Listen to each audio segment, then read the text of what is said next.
like that I made it, I know I get job without playing. Halloween night, my little bro super saiyan. Tell me a diss, I don't know what you saying. No way I know him, like he dissing me, I just playing the keys. Where you going, like what do you need? Tell me real quick what you trying to be. I don't really think I'm wrong. Can't wait, it's good, but it's in my song. I don't really wanna check my phone. This shit too good, I'm just playing along. You don't gotta keep the act too strong. Baby, this time I'll get what's wrong, girl. Tell me what you really want, girl. Promise I'm leaving my rush, babe. I'm just trying to play cards, right? I don't really care if I'm okay. My big bro said it's alright, so I'm really trying to have a fun day. I got happy boys right on my tongue, she fucking my fun shit. Got a clutch of it since a Monday. Me and Jack came through it like easy to feed. I got love on my bro and say free nigga leave. I'm at the whip up in Jersey. How about the suit? I'm tweaking, I'm clutching my knee. All this shit don't burn me. I said fuck everyone that I fucking with me. I said this shit like Fernley. We made the rules, we don't need us a referee. Sweat, baby, you know I'm gon' rap for you, no doubt about it, oh yeah. Sweat, I'ma kick you in my pockets, you don't gotta doubt it, oh yeah. Sweat, shorty won't touch on my body, I told her I'm about it, oh yeah. Sweat, baby, I just hit the lottery, they tryna write it, oh yeah. What this pussy nigga want? I don't know nothing, nobody know what. Pretty nigga with my gun, I'm at a 2-4 thing and it's over. I'ma book up 20 bucks, bitch, see my Bentley ain't no Rover. Right, it's a honey bun, my love bitch got that look under, you know that. She got my pictures on the web, but it's the amount they don't. And she so good, her thumb, and she so good, her thumb. Some dirty hoes, fish it for my rest, I get on gone. Tell the bitch how so long, tell the bitch how so long. You ain't saying I'm working my magic. I ain't back to the northwest side. Got to stick on my boat, cause my boat's so jagged. I don't really hope he died. It's going to hell cause he doing it erratic. All this shit be way too far. All this shit be way too far. I just passed it, I just passed through. All these pussy want something we not to. Better catch up, you can catch me. We the best, I know that's a fact too. I got CG and a space suit. I just bought this shit in a bad mood. He a mini me, he a bad dude. No, he mad, he just got away shadowed. In the bag of the blood that I made it, I know I get job without playing. Halloween night, my little bro super saiyan. Tell me a diss, I don't know what you saying. No way I know him, like he dissing me, I just playing the keys. Where you going, like what do you need? Tell me real quick what you trying to be. I don't really think I'm wrong. Can't wait, it's good, but it's in my song. I don't really wanna check my phone. This shit too good, I'm just playing along. You don't gotta keep the act too strong. Baby, this time I'll get what's wrong, girl. Tell me what you really want, girl. Promise I'm leaving my rush, babe.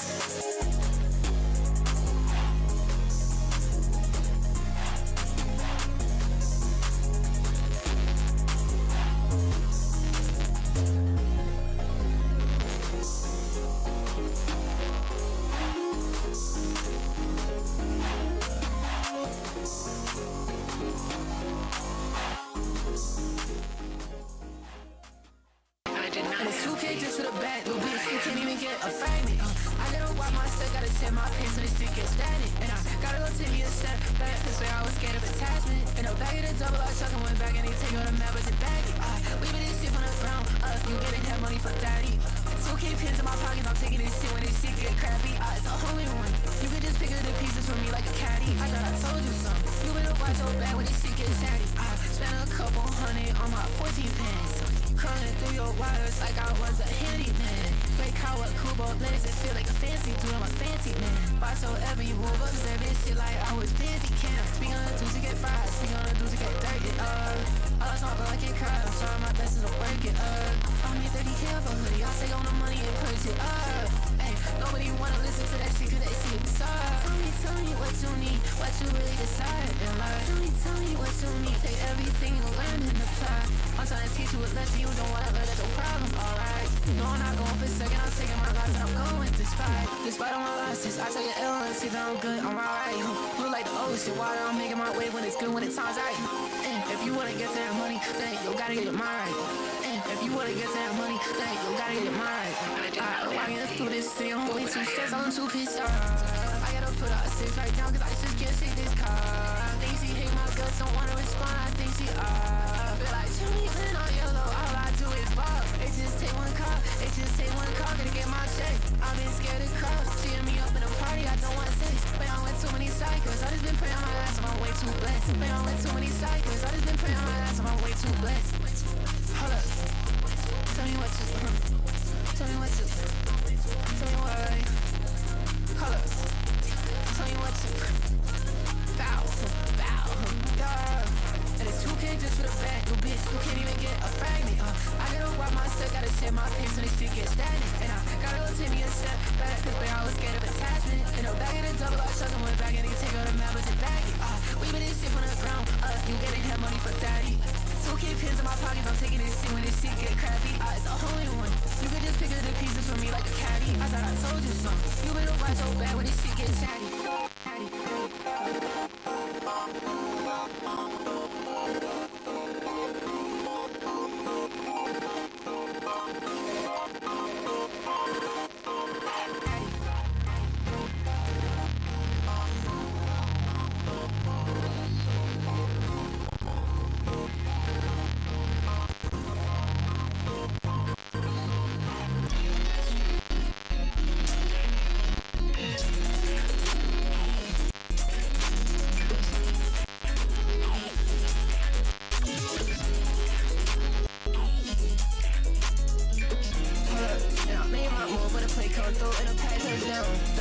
We can wait on you, we push up to the spot so the whole sit down. And I miss my bro, tryna line my schedule, I'm moving around.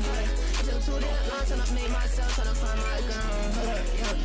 Hey, I'm way too fat, but I had it. She's tryna hit me up, tryna make that move, but you know that I stay with the baddest. We ain't better like 6 different countries, there ain't no excuse to be not having cabins. Take that L, cause I lost 10 days, but I say 20 more, it's a right of passage. My bro only keeps me playing this shit like a cussing. Can't show up to the party, I'm way too stressed, cause the folks right there tryna fuck me. Cost a new ice for my brody to wrist, I remember the days he was backseat cutting. I got some money, so I'm not sad, but I still just be tweaking, I'm sitting adjusting. Alright, out to the sun. I know we live this bitch, you went 9 to 5. I'm making that money wrong. I don't wanna talk like niggas, kids, they smell like shit and they don't even show. I was on Tony and G, say buggy. Can't fuck with white girl, I can't do the call. Hold up, and I got that bag cause they love my fashion. Get his ass once and I'll do it again.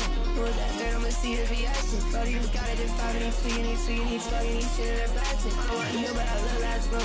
Bitch only seen a mess, yeah, that's a fashion. If we could do it, then you could do it. You just gotta show love to the music. And I'm backstage fucking bloody, cause I'm really throwing up. Man, I'm too sick. And I got paid in cash. I don't wanna do the Venmo, any blue shit. And they don't understand my vision. It's okay, cause I'm really on some. Cause I'm really on some new shit. Nigga, bro, like Madonna, Humara. If I love you, I really adore ya. If I love you, then I really care about you. I was back there trying to know it. I was back there trying to lose my mind.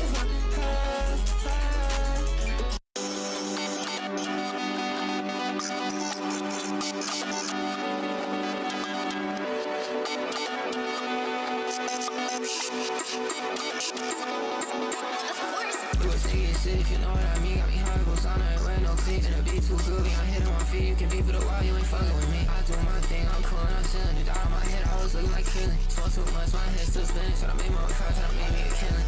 You tryna see how I'm living, I'm doing this fine. I can give you no time in a week. I can just give you a lesson instead of design, make less 25 in a week. I'm tryna see how you moving, I look in your eyes and you looking just fine just to me. They tryna see how I'm moving, don't see none of crying like what? Like what? Like what? So you think gon' fuck it, alright. So I just so I do my thing, I'm tryna run it, alright. I said you buy like Sony something, I don't give a fuck. They LA, don't say no Uber, say the Bentley side. Just lay away, I'll say you out cause I got plenty right. Don't stay, ain't no BNP cause I got plenty fun. I'm tryna see you more those since we gon' have plenty fun.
Since we gon' have plenty fun.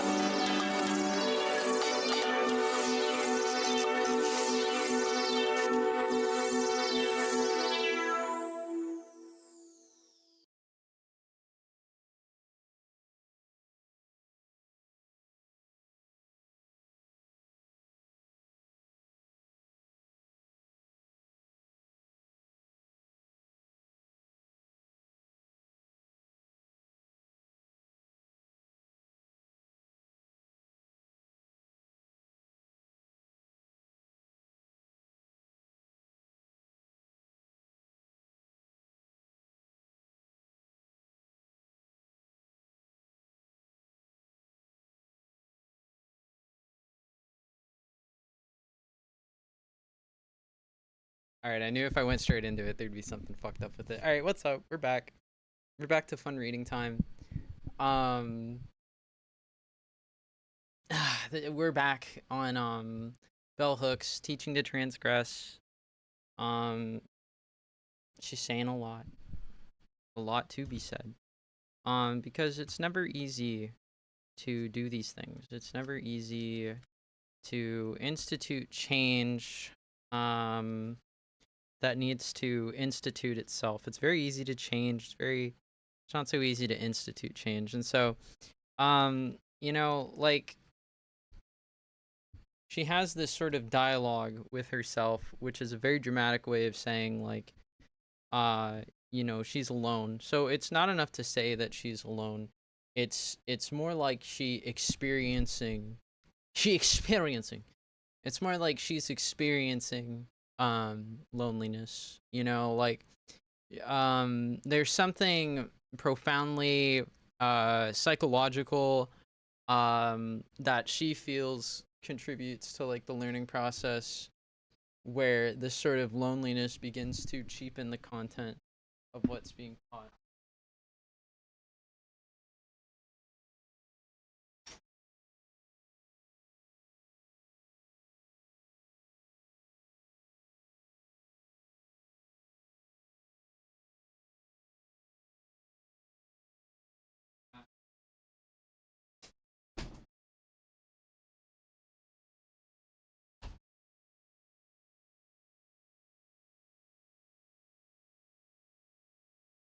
Okay.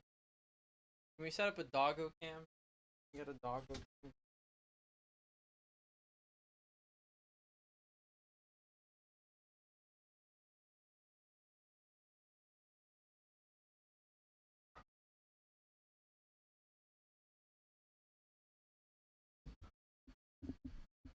Can I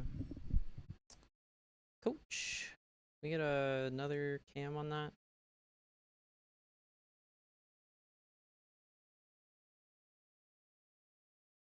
So this, oh, there she is. One sec. Damn, like literally as soon as I start setting this.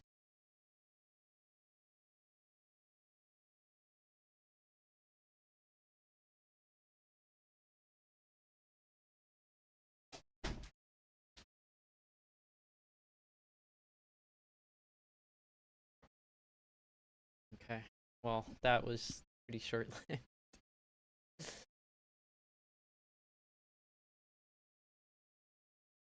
um, that can just live up there.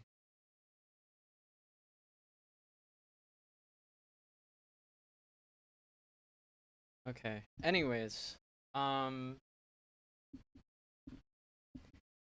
what do you call it?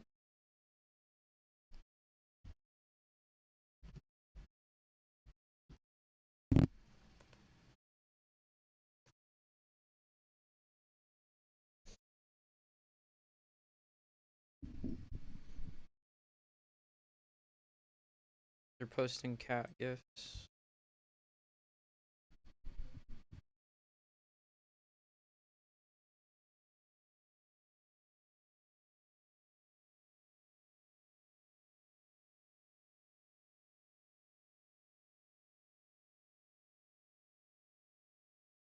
Okay. Um, right. So there's this idea that like there's this lack of a dialogue in classrooms that she's saying is contributing to a degradation of the learning process for students. And so yeah, like there's like a point in the previous chapter where Bell Hooks, she's talking to herself as Gloria, what's her, Watkins, as Gloria Watkins and Bell Hooks, right? So she has sort of this writing voice, and then she has this like, slightly more grounded like Gloria Watkin voice, right? And they have this dialogue, and at the point where she could really stand to benefit from listening to others. The dialogue does not cease. I sort of got the impression that, at that point, like, why am I listening? If I'm not going to be able to understand what makes this particular exchange noteworthy, or like influential, or like even like illustrative of anything, right? Like, I kind of have to understand a lot, like, going into it. um Luckily, I'm crazy. I'm clinically I'm cured. But historically I'm abused. So I sort of understand this practice of like talking to oneself all the time as like this sort of like, fuck you, man, like sort of like reconciliation with like what can't be controlled. And I think like as a child I did a lot of this to like kind of learn like, what does and doesn't work in real life, like just this constant dialogue with myself, just kind of seeing what does and doesn't happen that happens in my head. What doesn't happen is I don't win. Ooh, smooth. Wait, but we have, oh, fucking increases. Oh, look how smooth that is.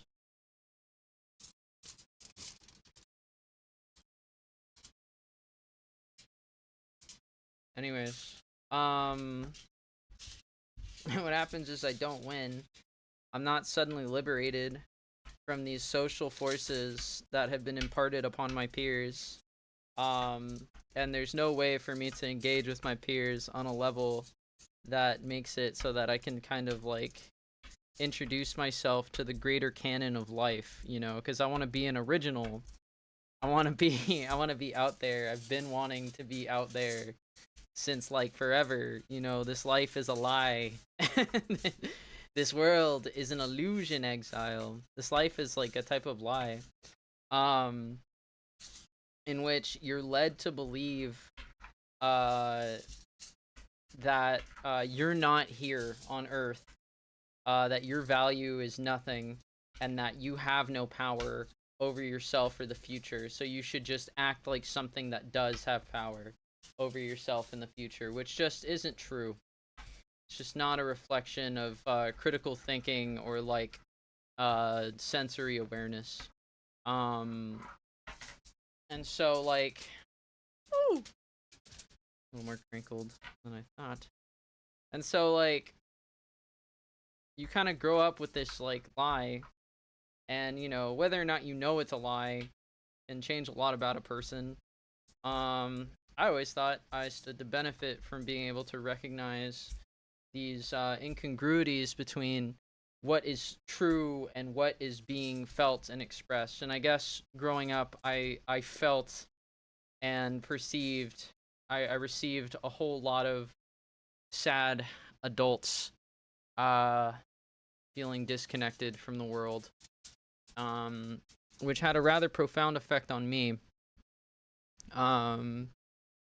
It made everything that was exciting that much more exciting, and anything that wasn't exciting that much less exciting, which sounds like a big fucking nothing, but I think what it amounts to is sort of like my sort of sense, what is it, like my aesthetic sense of like solitude and sanctity correlates to this image that like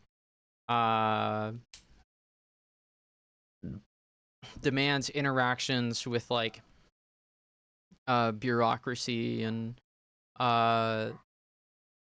in the private and public sector.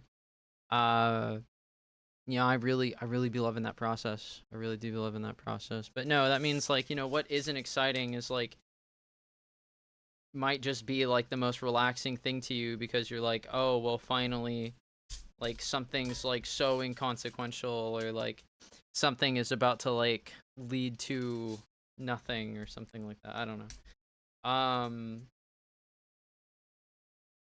There's a lot going on there. Enough to cover at least 5 more books. And so Bell Hooks engages in this dialogue. Maybe that's what we'll do when we're done with this, is do some more research. But no, after this, we're gonna go back. Okay, we're gonna revisit an old beast and really take a dive into contemporary pop culture, especially when it pertains to like emerging adulthood and politics. And so yeah, here we are, chapter 5, theory is a liberatory practice. We're supposed to talk more about Paulo Freire in this section. We talked a bit about Paulo Freire in the previous section. Especially when Bell Hooks is like, well, I'm going to stand from a point of authority. You know, and then the dialogue kind of degrades as she gets no feedback. But like, yeah, I mean, like, it goes further than most people, but I guess that's because she's in writing. I don't know. Maybe she just practices. Maybe she reads what she writes, like internalizes that. Which is a practice I highly recommend if you're ever someone who journals. Because there's just so much life to live, you know. So you gotta ground yourself at some point. Theory as liberatory practice. Sorry, I'm gonna grab some water real quick.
Okay. So theory as liberatory practice, chapter 5. This is an audiobook reading by Swim. Go bye. Bye. Buy my merch. It's real. Support me on Spotify. Support me on Audible. Support me wherever podcasts are found. Or what was I doing? Theory as liberatory practice. Gone over teaching as a liberatory practice, but what is it that underlies this text that seems to fail? What is it actually that people fear will become a part of them? Something so undetectably corrupt and immediately apparent that it will overtake their free will in the act of even learning it. You know, like what's that all about? Well, let's see. Theory is practice. Theory.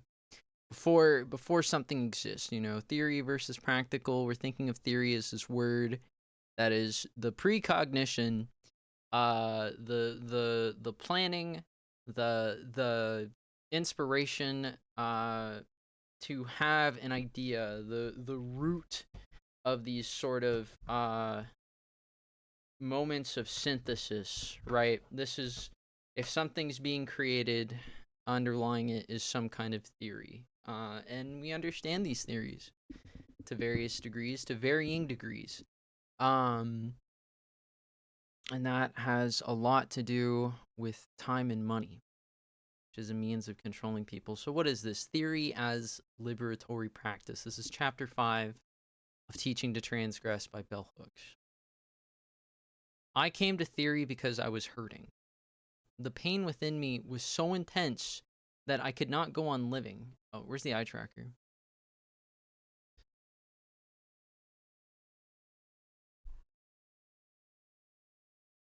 Okay, hold on. Okay, hold on. Before we get started, guess who's coming? Guess who's coming? All right. It's DJ Shadow. Guess who's coming? Just your favorite DJ Savior. All right. Music. It's the music of the likes that you never heard before. 1990s. Put a smile on your face like Ultra Bright. You're just fasting, man. You're just fasting. Producing. You know, I'm a teacher of the. Come on. All right. Come on. I need to focus now. More importantly, I wanted to make the hurt go away. What the fuck? Alright, I came to theory desperate, wanting to comprehend, to grasp what was happening around and within me. More importantly, I wanted to make the hurt go away. I saw in theory then a location for healing. I came to theory young, when I was still a child. And the significance of theory, Terry Eagleton says, children make the best theorists, since they have not yet been educated into accepting our routine social practices as natural, and so insist on posing to those practices the most embarrassingly general and fundamental questions, regarding them with a wondering estrangement which we adults have long forgotten. Since they do not yet grasp our social practices as inevitable, they do not see why we might not do things differently. So it is taught that theory and practice create this inevitable, as Deleuze might say, social process. Deleuze might go ahead and identify this as a social process. Fate becoming destiny is an act of spiritualism and the observance of spiritual beliefs. Fundamentally, I think most people are too estranged from religion and philosophy and science to say that they act purely on any one of these things. But they're very close to the image of all three, and at times, good information about these things is imparted through that image, right? So if we're thinking about like a person, right, making decisions in the world, and this concept of inevitability, we're getting closer to what it is people mean when they say white people. We're getting closer to understanding why these differences in performing gender, in performing dinner time, in performing a greeting, in performing respect, how these differences create this sort of what you want to believe is like a psychological silver bullet that you can just fire willy-nilly at people and, you know, turn them into like Polish or like Swedish people or something. But it's not so simple. And I wish it was, but it requires participation from the subject of the study in the first place. So maybe another reason kids are such great theorists is because we expect them to play. We expect them to have fun. But what we want to fundamentally identify here is, what is it psychologically that keeps people from opening up emotionally to learning, right? Because learning is like an emotion. It's like an emotional state of mind, right? Like any state of mind, like there is some aspect of learning that has to do with what you feel, and how you describe it, um, how you act on it, if you will. Stimulus and action. Stimulus, reaction, action is usually what they teach you to change these sort of habits. But it really is, if you don't understand that you may act on a reaction, then it's sort of stimulus reaction, and there's a lot to suggest that this is the right way for people to live. And I think that's a deeply spiritual decision. I think when these myths sort of come into action, we're operating on this sort of like level of pedagogy that is essentially like the oral tradition. We're talking about imparting stories to people, person to person. We're talking about like, say like, a parent and their child walking through the grocery store, right? That's the level of pedagogy that we're on right now. Something so imperceptible that it really sets itself apart when people have to distill all of life through this like sort of analytical lens of pedagogy, of understanding, learning, and imparting this knowledge. And so yeah, I think it really is sort of spiritual. I think it's very philosophical, because it has, or it's not very philosophical. It's not very scientific. It's closer to the practice of religion, because it sort of embodies this like pre-philosophy. I'm talking like, I guess, from like an anthropological point of view, like it sort of embodies this like pre-philosophy religious order in which those who know teach those who don't know through this sort of like storytelling tradition that has deep ties to our biology and our evolution as people on Earth, which means it has a lot to do with like these prolonged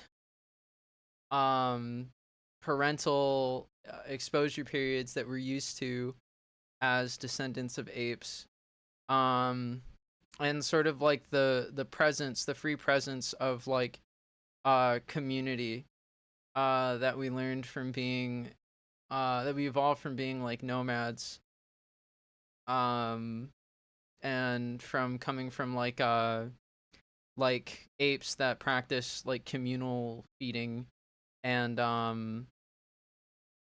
altruism and like joint parenting and things like that. Sorry, like something's grabbing my attention. Well,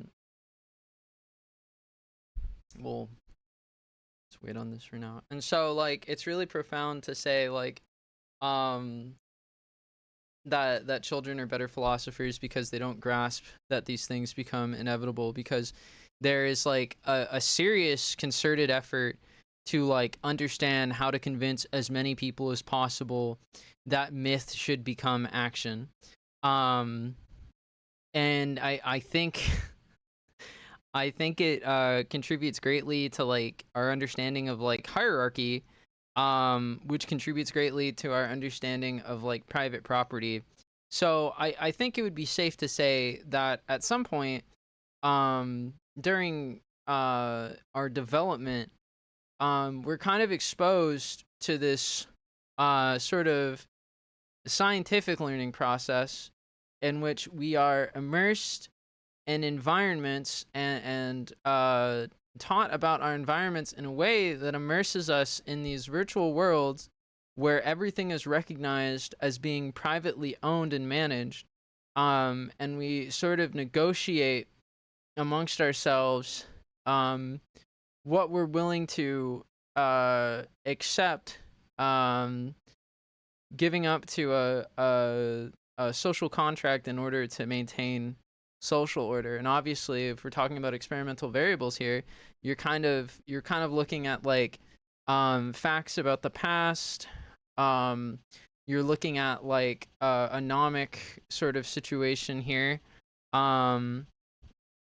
wherein words can be given specific like emotional connotations through like life events that are experienced in parallel but also in isolation, kind of like with a TV or like with a computer, maybe even like with an adult, with like a trusted person, right? If it's like a community that integrates these sort of inevitability systems deeply within its interpersonal um relationships and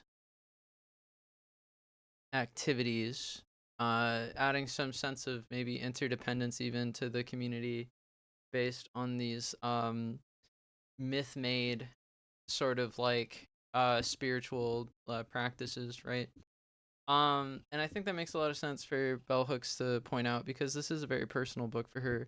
So coming from like the segregated South, uh, this post antebellum era, um, we're talking about a deeply spiritual place where any one of these towns can have its own rationale for why they participated in cash cropping and the slave trade and this transatlantic trade and all that. Um, and so yeah, it's really interesting. It's interesting, but it makes a lot of sense why she would start somewhere like here, and it makes sense that she has the audience that she does. But what we're talking about here, if you're coming from somewhere else entirely, we're talking about like, imagine yourself as like a regent, like a king or something, right? Like, imagine you're some kind of like lord or whatever, and your lordship is entirely predicated on this little badge that you carry around, right?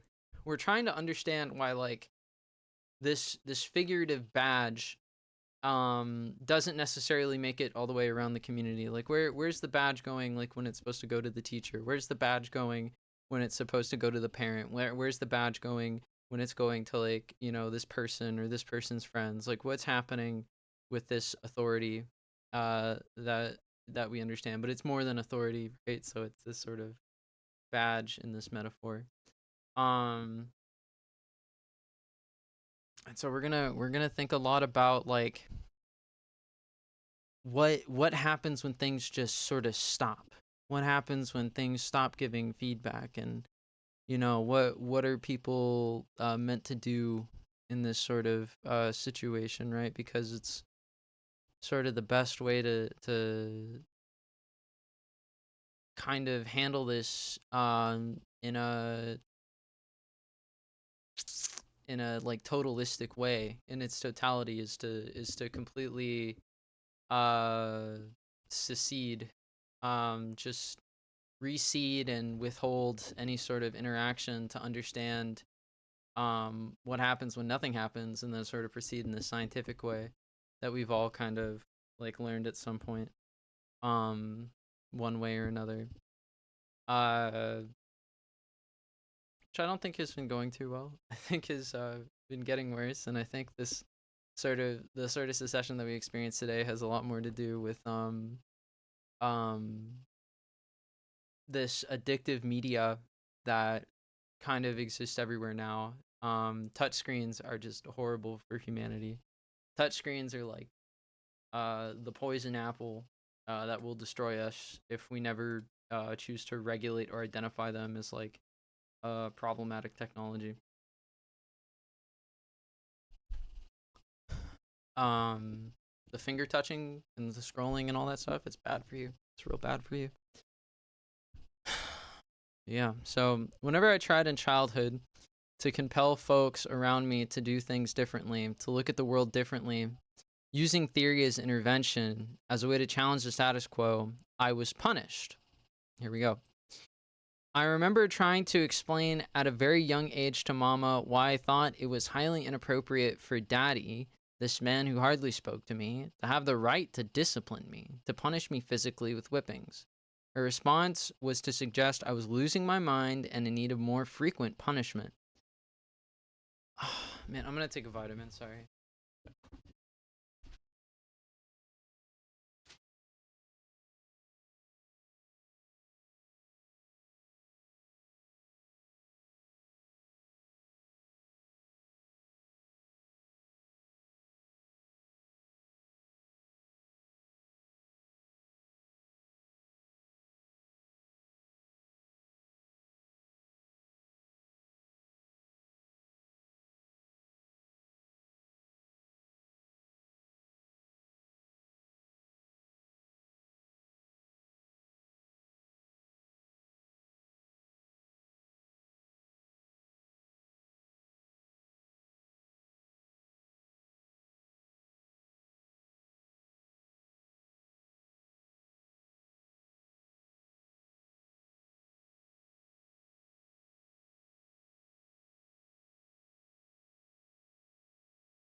Sorry, guys.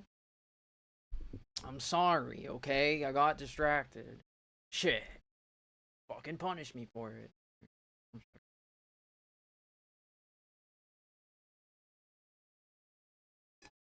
Ugh. Oh man. Oh man. I was punished. I was more frequently punished. Imagine, if you will, this young black couple struggling first and foremost to realize the patriarchal norm, that is, of the woman staying home, taking care of the household and children while the man worked. Even though such an arrangement meant that economically they would always be living with less. Try to imagine what it must have been like for them, each of them working hard all day, struggling to maintain a family of 7 children. Then, having to cope with one bright eyed child relentlessly questioning, daring to challenge male authority, rebelling against the very patriarchal norm they were trying so hard to institutionalize. Now imagine that you can be this child. Now imagine you are changing into this child. I'm going fucking insane. No, okay. I feel like these people are just watched. I feel like this is just like what could possibly happen to you at every step of your day? If we think about it, we wake up, we get breakfast. Okay, well there's no food in the house, right? So we go to the grocery store, and I suppose that's the first place things could get kind of annoying, right? You leave the house. Let's say there's no problems there. Things haven't gone too wild, but you go to this place that you always go. Um, and you're there, being yourself as you would. And I don't know. You look out of sorts, and so your buddy's like, why are you looking at like, why are you looking like that? And your response is, I don't know. It turns out because it was because of some paint that they used on your door frame, that puts lead in your body, and makes you feel real fucked up, right? So you have lead paint in your body, and you're getting headaches because of it. Something I'm sure a lot of people watching and listening can relate to. And so you go outside and you're out of sorts, and your buddy's like, "Hey, where you been, man? How's it going?" He's like, I don't know." And so you've given two I don't knows, and so your friend pops in, and he's not the wisest guy, but he definitely he gets it moving, and people like it when he talks. So he says, "Well, it must be that bitch wife of yours." Except he doesn't say it like that, but like maybe he suggests, "Well, what are you doing at home? It's not getting done. Where to work at?" He's a very work oriented guy, and so okay, well that was weird, kind of sucked. But you go home, like, well, we have cereal again. We have breakfast cereal again. I ran over to the store and I saw Billy, and he said some things. He said some very choice things about you and how fat your ass must feel on my chest right now. Um, and your wife goes, "Oh shit." Okay. And so nothing happens. Maybe a couple days later, uh, you know, your friend gets this door frame installed. He gets his door frame redone, and he paints the thing right, and he gets lead paint exposure too. So now you're both leaving the house, and you both have lead paint exposure, and you both leave the house at about the same day, used about the same amount of paint, as instructed. You both painted it yourself, and you're both about as good as anyone with this stuff. So exposure was about the same for both of you, right? That's what we're imagining right now. So you guys are experiencing the same lead paint symptoms, and you go to the store, and he knows everything about what makes him happy, and so he's ready to impart this myth on you again. And there's sort of like this constant uh like cycle of going through life, and finding these people that you find on a daily basis, and um these things that can affect people in these ways, like in isolation, and then create these great unknowns that we have to then question to function in society or whatever. um So I guess when it comes to questions of sex and gender and things, I guess we're thinking of like, you know, what kind of door frame you have to put on your house, or like, you know, like what kind of car you have to drive, or like how clean your house has to be, what kind of vacuum cleaner, what kind of cleaning chemical should be in the house. Like, we're talking about like a pretty lengthy itemized list of unknown substances. No itemized list of what cool and wacky combinations you can do. No one's telling you much more than don't mix like bleach and ammonia or whatever. No one's really saying you know, how this stuff works or what the long-term effects of it are, because maybe they're just not that well known. But they're certainly being introduced in this uniform way. And at the center of this is this sort of domesticity, because in the greater narrative of life, this is like the definitive relationship within your life is the relationship between you and your partner, um, as you sort of become like the source of like information in life to like these children who you see repeating um things that you went through. And so this repetition is very ensconcing. Plus it's like the 1960s, and so people are thinking about like, you know, what it means to sort of transgress these norms. I mean, they're black, so they've already gone through like, you know, their share of experiencing like, say, like the mark of the plural and like these sort of teletropic um psychological experiences that have this effect of uh essentially like scaring from them like would be enforcers, and like, you know, creating these like cultural traumas that replicate like structures of authority that were brought over to that place from a foreign land. Um, so it's very a lot. It's a lot to deal with. I think in terms of uh like Hooks's book, like we're seeing the rigidity kind of establish itself in like our day-to-day mundane lives, where our inability to reinscribe ourselves on these lives, but our desire to do so kind of like come at odds and kind of result in this like punishment, which can have varying severities and lack of explanation. I mean, like, you know, you should be so glad that you have parents that can explain why, you know, they're punishing you. Um,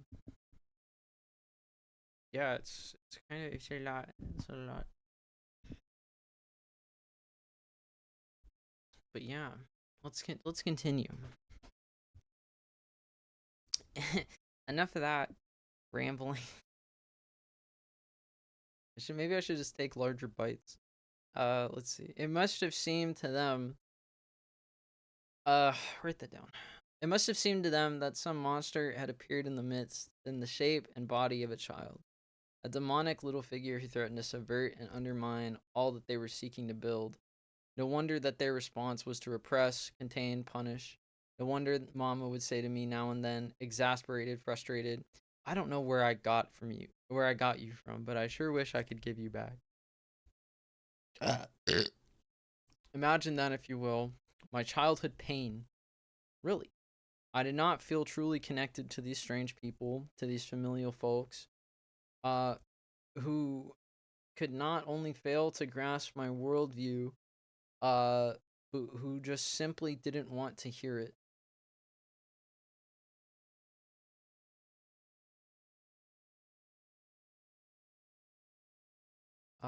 Coach?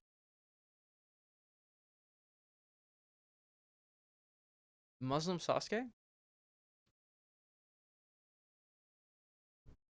Yeah, yeah. Anyways, imagine then, if you will, my childhood pain.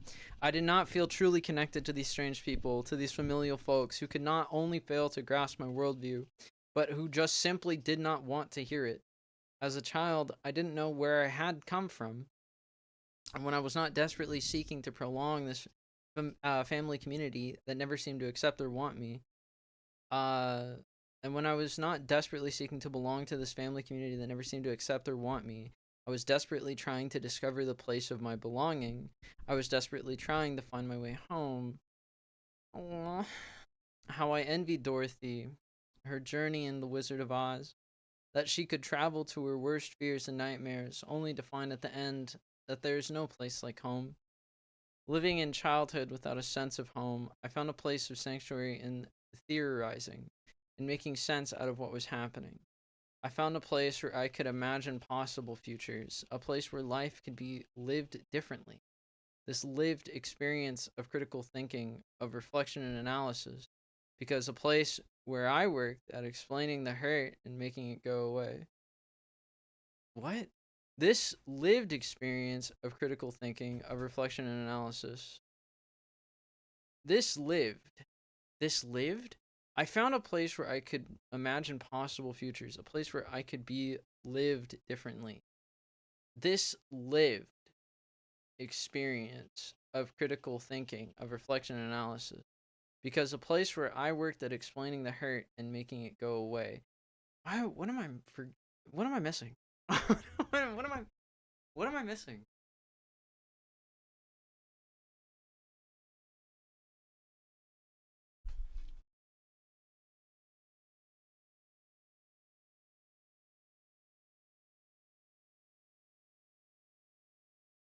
I'm gonna look away. I'm just gonna look away for 30 seconds and I'm gonna read it again and it's gonna make perfect sense. And I'm gonna wonder where it was. I found a place where I could imagine possible futures, a place where I could be lived differently. This lived experience of critical thinking, of reflection and analysis, because a place where I worked at explaining the hurt and making it go away. Fundamentally, I learned from this experience that theory could be a healing place. This is fine. No, we have tools for this. We have tools for this. Where's my I should have like should be able to underline. Okay. What is let's see experience. Hold on. I'm going to decipher this. I swear I can decipher this. Okay. Prepositional phrase.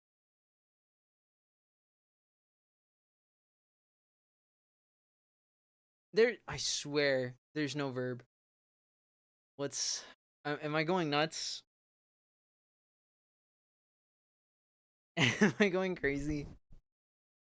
I'm drawing symbols. I'm drawing symbols and I'm trying to derive meaning from symbols. I'm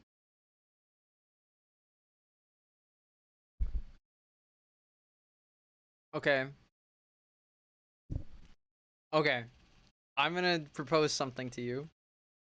This is correct, right? But we're thinking about this first part all wrong. This is the subject. That's the nominative. That's the verb.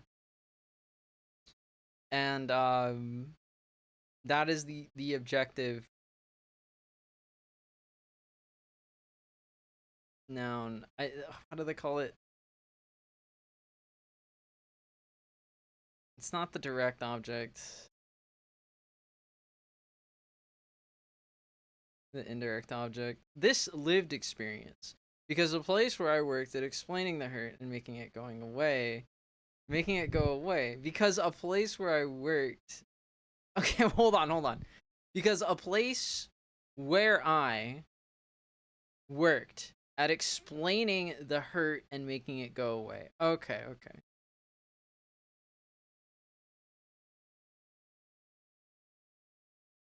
That's like, I swear. I don't remember everything from grammar, but I'm like 90% sure this is what she's saying here.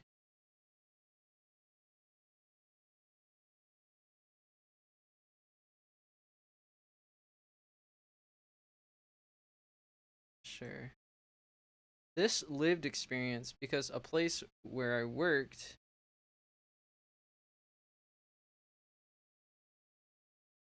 at explaining. Okay. I'm I'm beginning to understand. Get rid of this shit. Get I don't we've seen it. Seen it. Holy fuck. Okay. I'm like, it's gonna erase the text? Oh? Alright. This lived experience of critical thinking, of reflection and analysis, because a place where I worked at explaining the hurt and making it go away. Fundamentally, I learned from this experience that theory could be a healing place.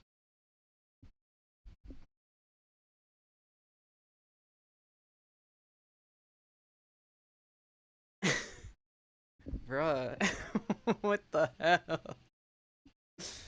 I love it. I frankly I advocate deeply for I advocate deeply for bringing people onto your level. I as a point of resistance, I think becoming something that you uh must sorely bear the burden of understanding is a great exercise in restraint. I think if someone brings you to the point where you're having these like destructive thoughts and you like your response is to become like a fucking forest animal that can talk is like leaps and bounds ahead of like how public education handles outrage from anyone from really anyone.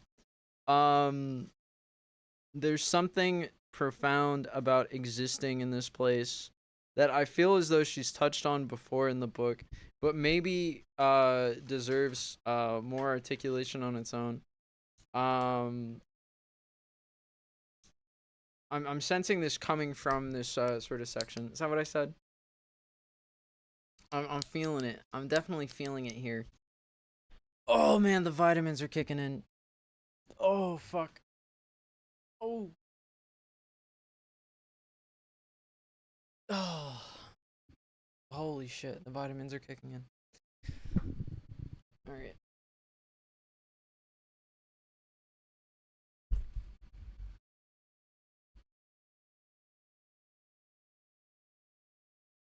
This lived experience of critical thinking, of reflection and analysis, because a place where I worked at explaining the hurt and making it go away.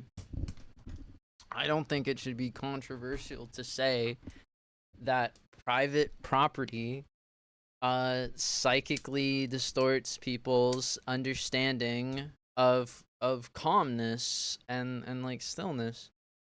I really do think that it's like a really fucked up way of just sticking people into situations in ways that no one supports them for trying to escape. It creates this desire for people to leave where they are, um, which uh sort of gives people this almost like mystical attractiveness that draws people to their like academy or their like um I don't know, whorehouses, drug dens, Discord servers, etc. etc. um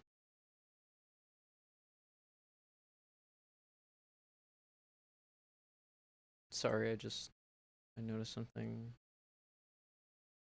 kind of bothering me. Can I just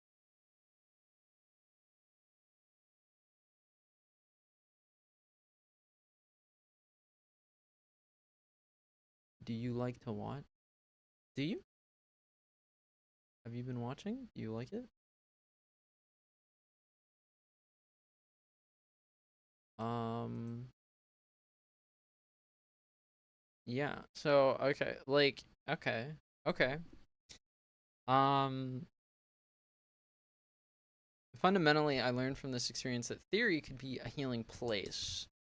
Uh, And you know, this is why I keep going back to Guided Board, but when he said that the content of a place and the private ownership of that place allows one to redefine the ontology of human nature and redefine history and what one must do in this place, then it must stand that to own these many places and to make selective improvements to these places is like a form of bias um that sows division in the populace. I mean, like, why even have lead paint?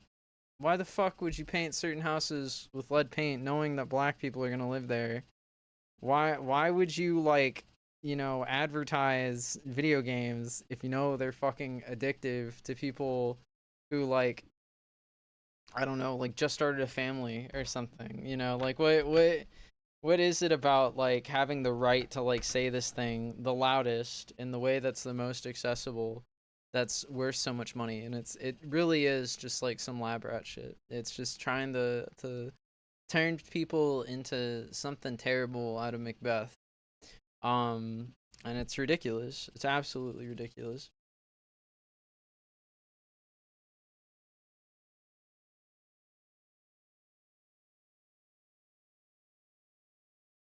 Close this.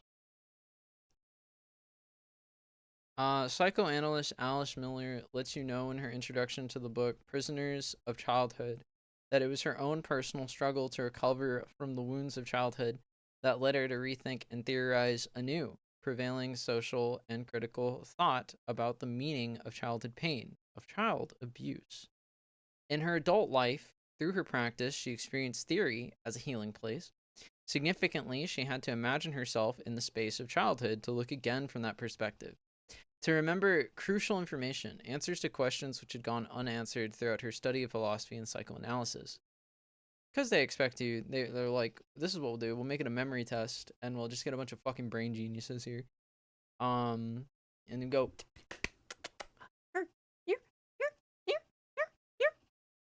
and everyone else is like, what the fuck is going on? Look, man, if I don't hit you with this stick, I'm not gonna feel comfortable. And these people are like, I need to go. And I'm standing over here like, oh, what? We're throwing away crops. No crops this year? All right, fuck you. I'm going to, so I can hit that guy with the crop. All right, no, but like, all these damn softies in the media. No. But like, man, people moving. I need the book on people moving, or I'm gonna talk about it forever. Um,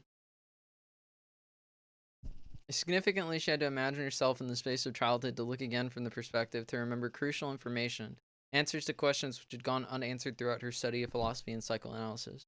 When our lived experience of theorizing is fundamentally linked to processes of self recovery, of collective liberation, no gap exists between theory and practice.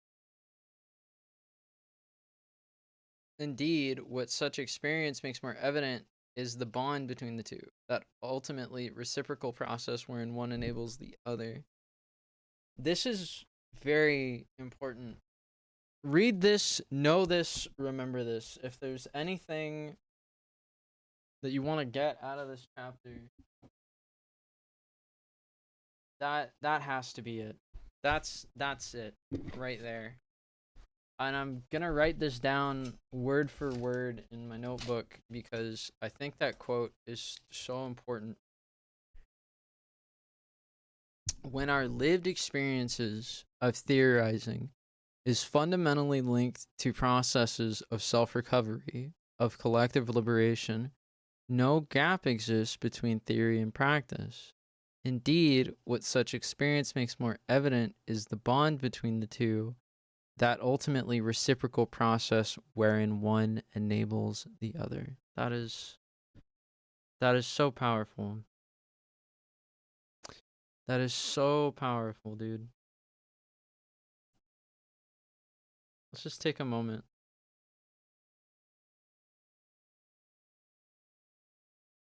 When our lived experience of theorizing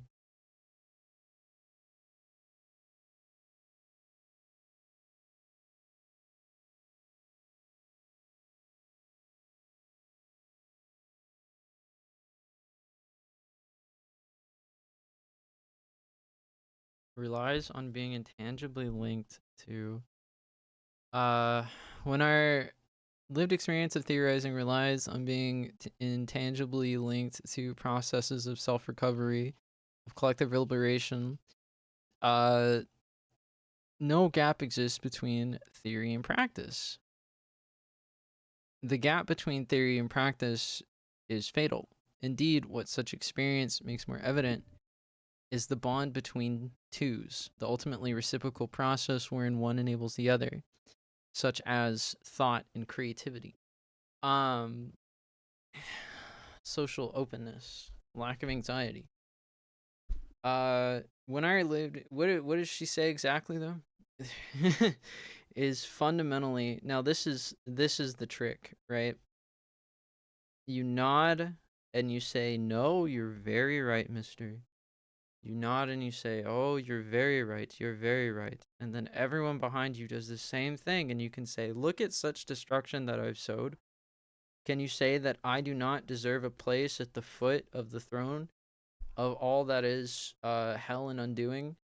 And Baal looks upon you and nods as your body becomes light. Uh,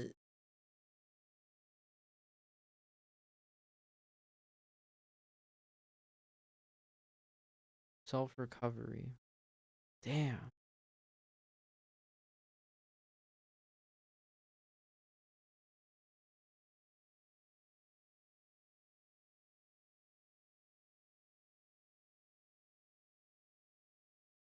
When our lived experience of theorizing is fundamentally linked to processes of self-recovery,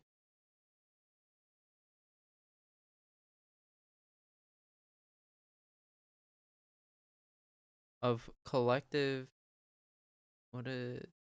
liberation. There it is.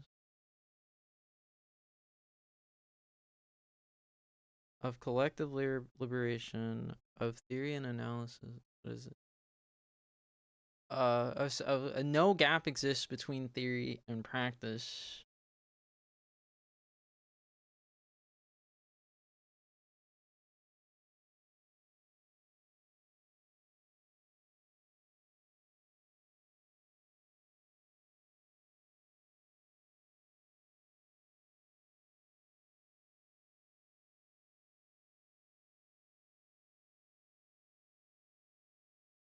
Indeed, what such experience makes more evident is the bond between the two. And look what she, like, if we think of the book as building up to this moment, what is the bargain? What is the academic bargaining that's at play here? What does she render unto the publisher such that she may identify this knot in the human tapestry? What is it? What is it that she must do? She must rally them. She must bring them beneath her and render this audience unto the publisher. And she has to bring on an editor. She has to expect to speak to people about what she said. She has to endure some amount of scrutiny from the press, etc. That is the bargain. That is the bargain coalescing in the eyes of so many capable people. Really internalize that. If you're going to view the structure of the book as anything, view it as page 1 through 60 and then as page 62 onwards. Because when you say something like this, you have to be ready to defend your position. And if everything has been a preamble to this statement, then it must be evident through that experience, which is truly experience, that this warrants being said, right? When I was really going through it, and it's so hard to find recordings. It's so hard to find recordings of when I was really going through it, but I still have some on Mediafire. when I was going through it, man, I couldn't game whatsoever. I could not play video games. Okay.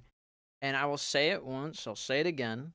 It was a profound experience for me to stop doing something that had become so intrinsic to my identity, as a consumer, to stop doing something like that entirely and to have it so deeply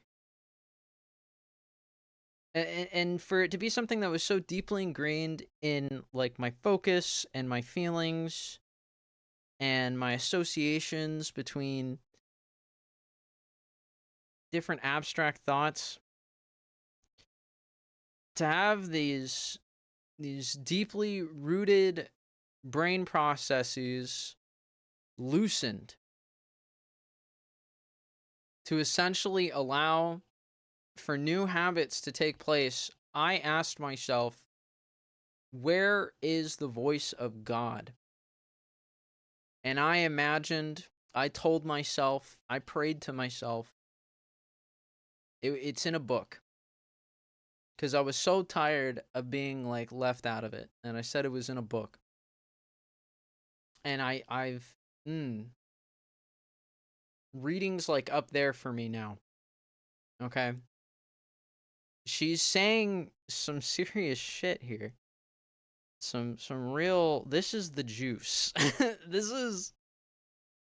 I'm not sure how many different ways I can make it entirely clear to you right now that what she is saying is the juice.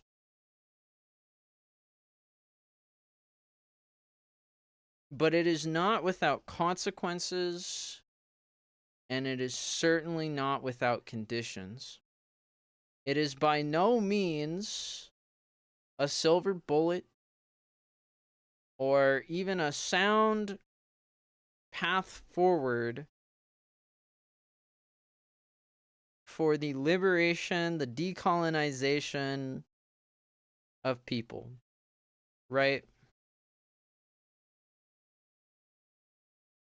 But if you find yourself in this situation already due to market forces or what have you, what you might find is that it's quite useful and perhaps maybe even one of the few choices you have left to believe in something, to believe in a God, to believe in a God that saves, to believe in a God that absolves, and to find it within yourself to make that connection between that God's forgiveness and that God's voice and print media. There is not a single religion on earth where you cannot justify this unless it's some obscure tribal religion that still believes in an oral tradition. Maybe it's some uncontacted tribe that's of no consequence to you.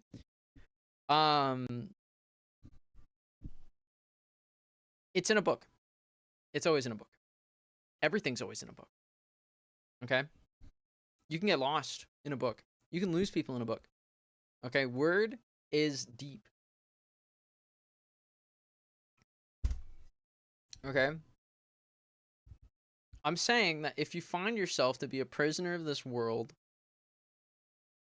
that it is fine to believe that opening a book and reading it can save you, can save your life. It is fine to refute active participation in combat in any situation. You might get in trouble. You might be sent home or something. They might try to charge you money. But at no point is it ever wrong to lay down arms and pursue reading as a means of saving yourself. Never. Literally never. Now you might have to escape or something, right? But ideally you're having these thoughts before the violence is actually happening, which is a fucked up precondition. And maybe the first precondition I'll kind of point out here. Bell Hooks is writing this having been born and raised in an authoritarian society based on a capitalist growth based economy. Not only that, it is an economy that sustains itself by aggressively and strategically and I want to use the right word.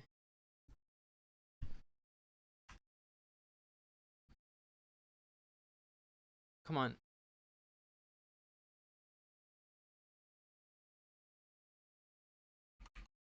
Strategically. Right. Strategically capturing and excising the oil supply of the world to force companies to buy their currency in order to buy oil, in order to produce goods, right? To participate in the market and this warfare that could ultimately reward them with the privilege of exercising this military force to control the world's power sources, right? Okay, that's the name of the game. You can't understand bell hooks outside of that context. Bell hooks isn't helping you outside of that context. Okay, it's a weakness of the text. It's a liberatory text. It's a revolutionary text, but it does not survive out of the context of conflict, right? Which is fine. It's like whatever. Okay. You have to be a little bit reclusive to understand this sort of escapism. But that's sort of like exaggerating. I don't think it's right to be reclusive if you're really absorbing the material, right? But it's like somehow psychologically you have to feel excluded from people. And I think one of like the most like rational, like sane and kind ways to do this is to just recognize people's individuality. Practice recognizing people's individuality. Continue to see people as like different, maybe unreachable by you ultimately. And to sort of reassert your notions of like emotion and community as expressions of a culture, right? They're sort of like they're meant to feel good because they're meant to reinforce this culture. You're spreading a culture. It's not bad to spread just any culture, you know. It's there are plenty of cultures that are fine to spread through the participation and like sort of active like emotional participation in this belief that you're connecting with people. But your first thought shouldn't necessarily be like, if you're about to study, if you're going to learn, your first thought shouldn't be I know what this is. Your first thought shouldn't be I'm doing the right thing, I can know. Your first thought should be what can I do the right thing? What could be the right thing to do here, right? Which is why it's so important to have this sort of savior built up in you. Because if you have this savior built up within you, then your brain will just fucking go. That's the juice.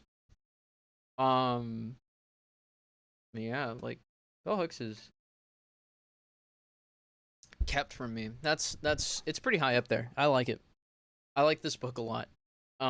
So much so that I'll say its absence from my life must be some evidence of it being kept from me. It's not even saying anything that crazy. It's just, you know, she just puts it right there. It's there.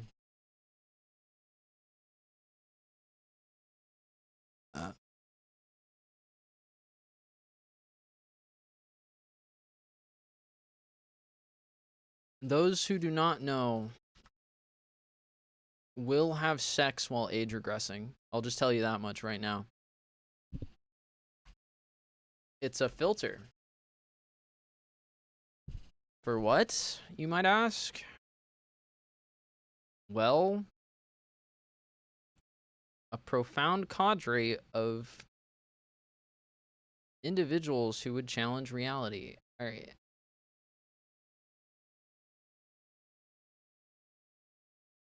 I don't think they're all good people. And I don't think anyone can just be them.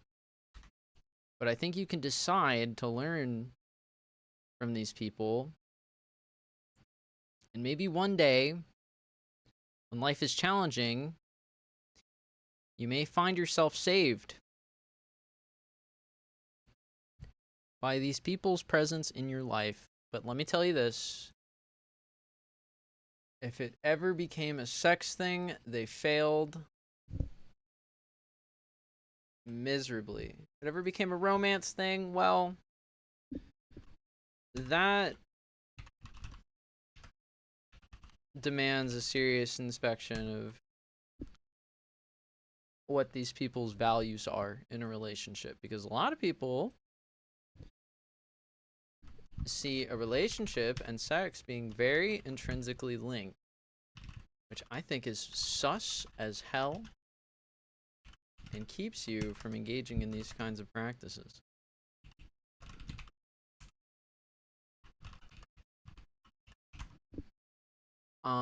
These kinds of healing practices that can get you yoked in the brain.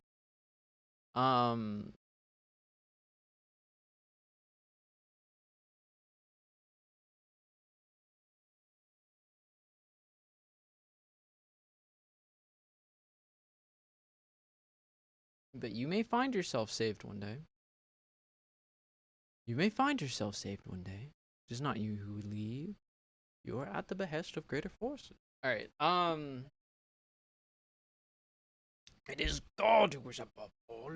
All right.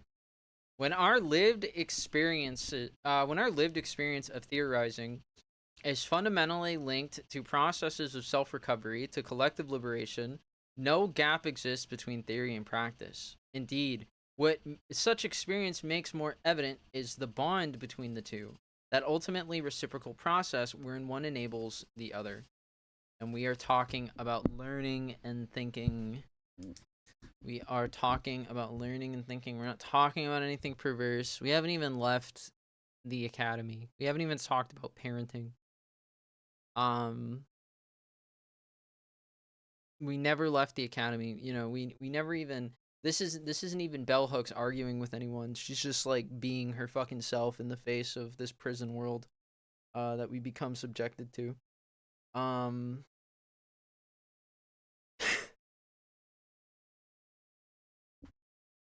What the fuck? But I'm telling you, it's the juice. It's the juice.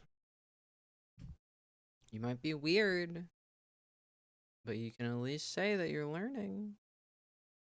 Theory is not inherently healing, liberatory, or revolutionary. It fulfills this function only when we ask that it do so and direct our theorizing towards this end. When I was a child, I certainly did not describe the processes of thought and critique I engaged in as theorizing. Yet, as I suggested in Feminist Theory from Margin to Center, the possession of a term does not bring a process or practice into being. Concurrently, one may practice theorizing without ever knowing possessing the term, just as we can live and act in feminist resistance without using the word feminism. Just be happy you won, lady. Come on. Come on. Come on. Just be happy you won.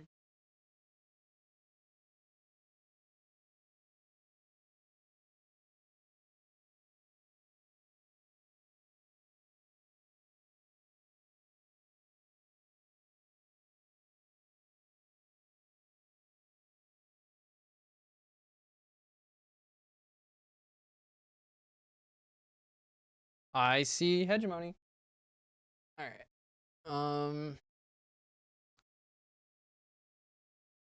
often individuals who employ certain terms freely, terms like theory or feminism, are not necessarily practitioners whose habits of being and living most embody the action. The practice of theorizing or engaging in feminist struggle. What? Indeed. The privileged act of naming often affords those in power access to modes of communication and enables them to project. Oh, dude. Why is this chapter so heavy? Damn. If you're going to read one chapter of this book, don't, because you're missing all of it. But chapter 5 has the coolest stuff to say. Um. Indeed, the privileged act of naming often affords those in power access to modes of communication and enables them to project an interpretation, a definition, a description of their work and actions that may not be accurate, that may obscure what is really taking place. Katie King's essay, Producing Sex, Theory, and Culture, Gay Straight Remappings in Contemporary Feminism, offers a very useful discussion in the way in which academic production of feminist theory formulated in hierarchical settings often enables women, particularly white women, with high status and visibility, to draw upon the works of feminist scholars who may have less or no status, less or no visibility, without giving recognition to these sources. Um.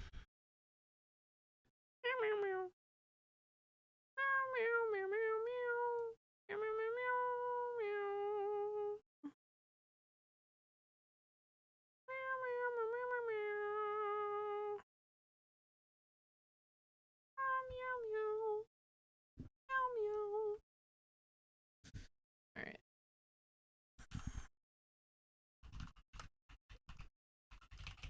Hey, now what's the big idea? Uh, what's the subtitle again? Guys, what do you think of my Felix? What do you think? What do you think of my Felix the cat impression?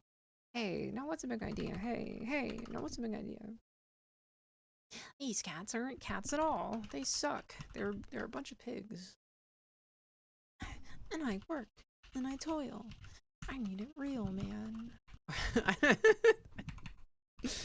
I like that part where he burns down his entire dorm room while trying to write an essay.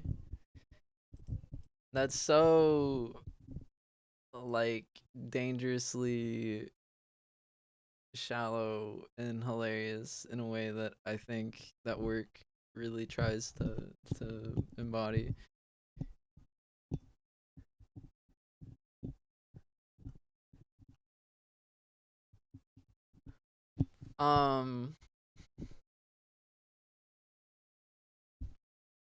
King discusses the way work is appropriated and the way readers will often attribute ideas to a well-known scholar, feminist thinker, even if that individual has cited in her work that she is building on ideas gleaned from less-known sources.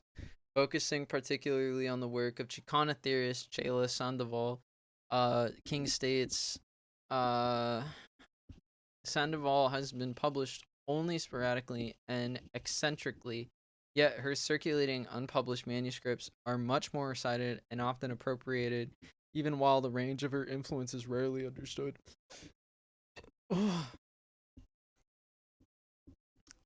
Though King risks positioning herself in a caretaker role as she rhetorically assumes the posture of feminist authority, determining the range and scope of Sandoval's influence, the critical point she works to emphasize is that the production of feminist theory is complex, that it is an individual practice less often than we think, and usually emerges from engagement with collective sources. Echoing feminist theorists, especially women of color who have worked consistently to resist the construction of restrictive critical boundaries within feminist thought, King encourages us to have an expansive perspective on the theorizing process. We're getting you in, son. You're gonna be a real one. On God.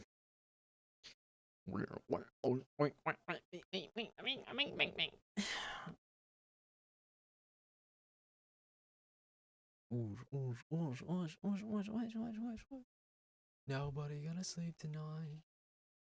Just another song about drugs.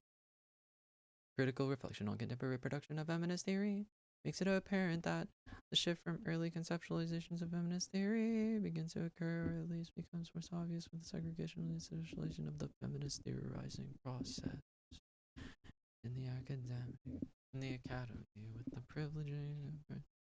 Really? Okay. Take a walk.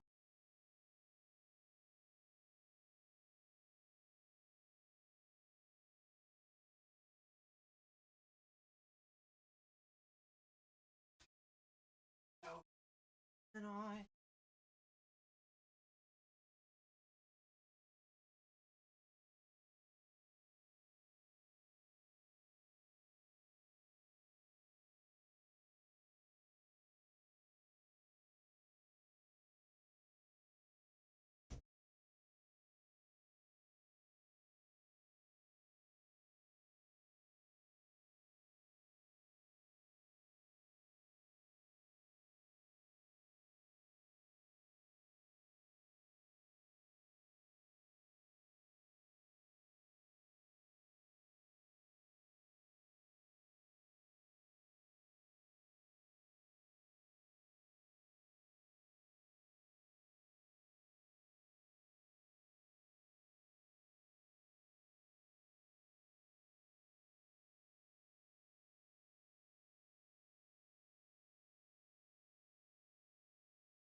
Guys, believe it or not, you exist. You matter. You need to lift yourself up. And I'm here to tell you how to do it.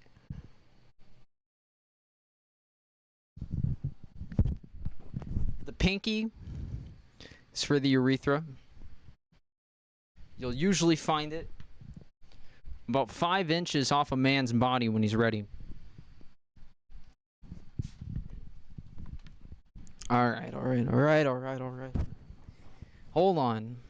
Hold the phone. Wait. Let me get this straight. So knowledge becomes sort of this tree, right? This tree of references. But this tree of references becomes important when exactly? Sorry, when does this matter? Can you tell me when this mattered? Can you tell me exactly where you were when this mattered? Sorry, what was I doing at the time? Did you call? I don't get invited to anything. And these people want to tell me, oh, some citations fucking matter. Like, you're not even taking me to dinner. And you're going to try to tell me that this fucking matters. God damn, dude.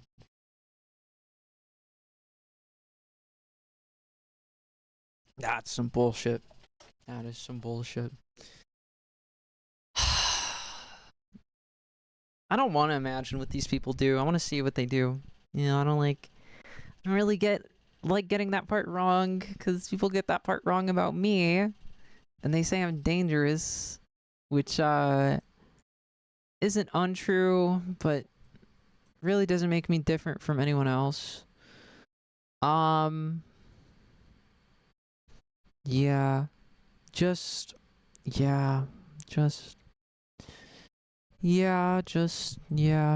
Anyways, so apparently this tree structure of knowledge becomes important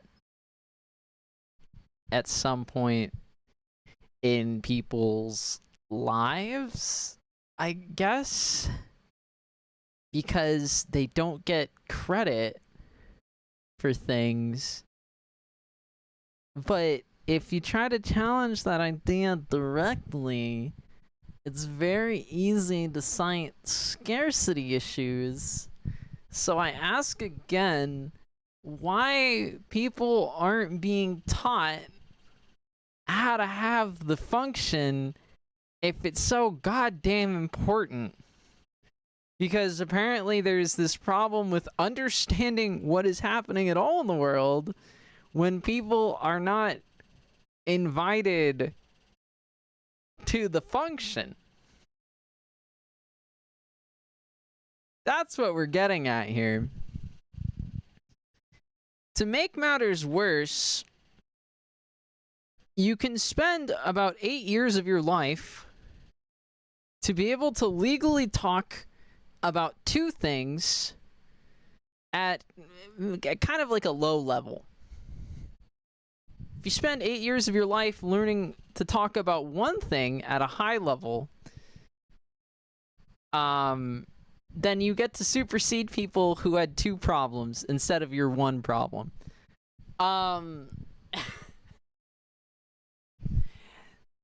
This is fucking cringe. This is stupid as fuck. How can people seriously engage in this act?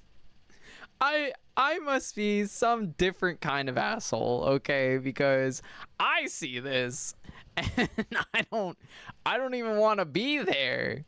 But I'm not. What the fuck else am I supposed to do, right? Like, start my own party? Well, they didn't teach me how to start parties. Certainly not teaching me how to host.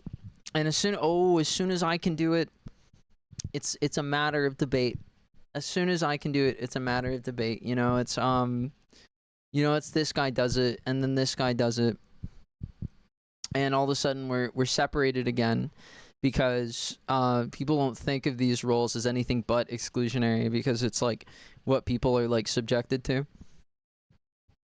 And so it's just becomes its own sort of set of complications, which stands to be understood with all the patience and sympathy I can muster.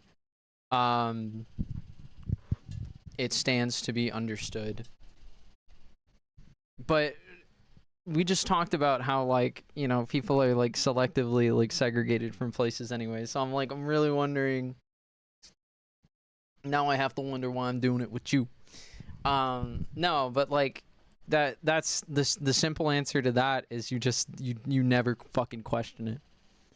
You never question it. You never force it, but you never question it. Okay, you have to be so chill, so incredibly chill and reliable. It's transcendent, because at that point you're doing it for your community. It's altruistic even to be that kind. And I think that's a great place to stop that conversation, because I'll stick my heels in the ground and I'll defend that people should just be more altruistic and available for each other like this. Because it means people get to have more fun. Now, is it going to be the same fun? Sometimes, maybe, but I think the thing is, like, you have to believe at some point that you will have fun to like get into new things, and so I think people are pretty good at that.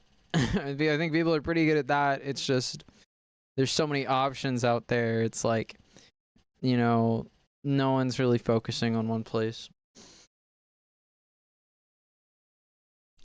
Maybe that's a bad thing.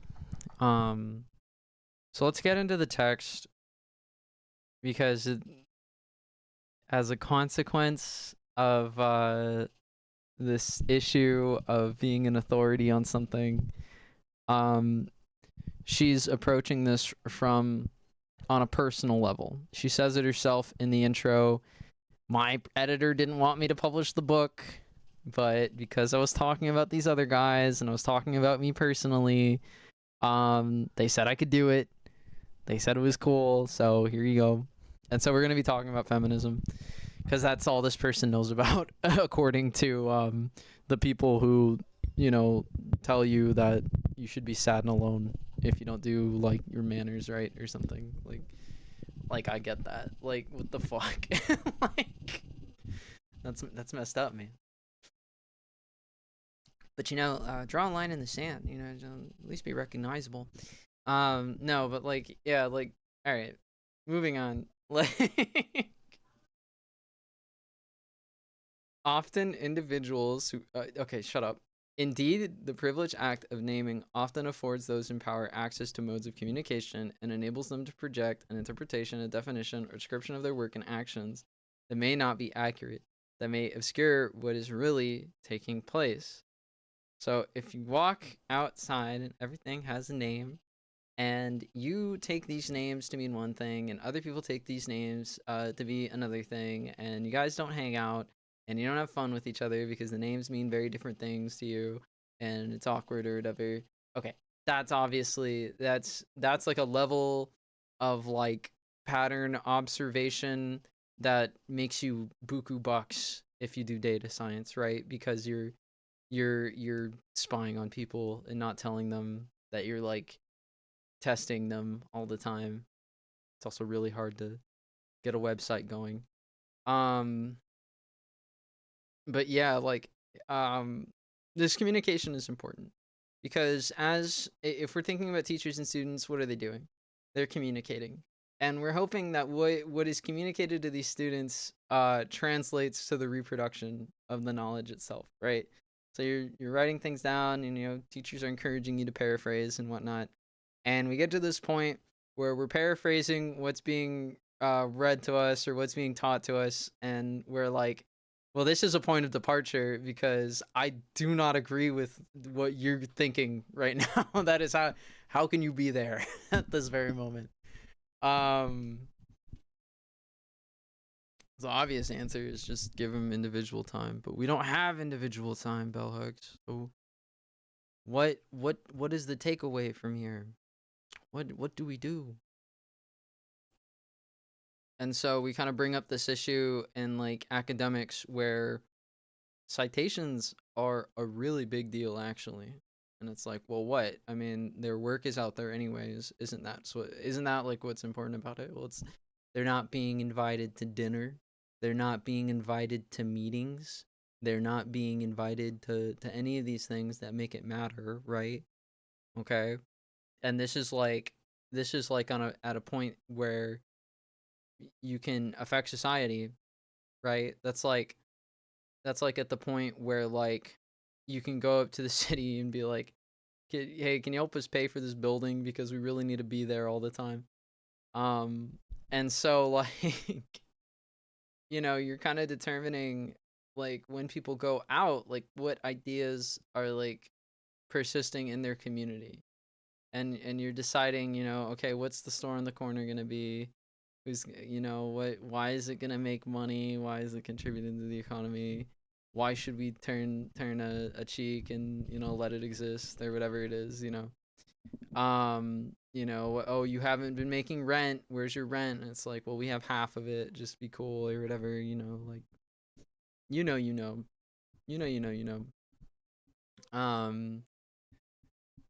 And man, it's a lot. So we're here.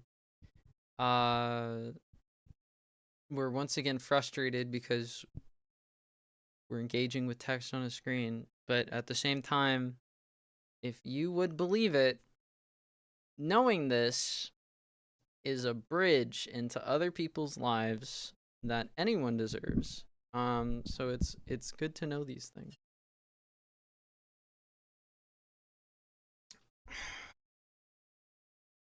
Critical reflection on contemporary production of feminist theory makes it apparent that the shift from early conceptualizations of feminist theory which insisted that it was most vital when it encouraged and enabled feminist practice, begins to occur, or at least becomes most obvious, with the segregation and institutionalization of the feminist theorizing process in the academy, with the privileging of written feminist thought theory over oral narratives.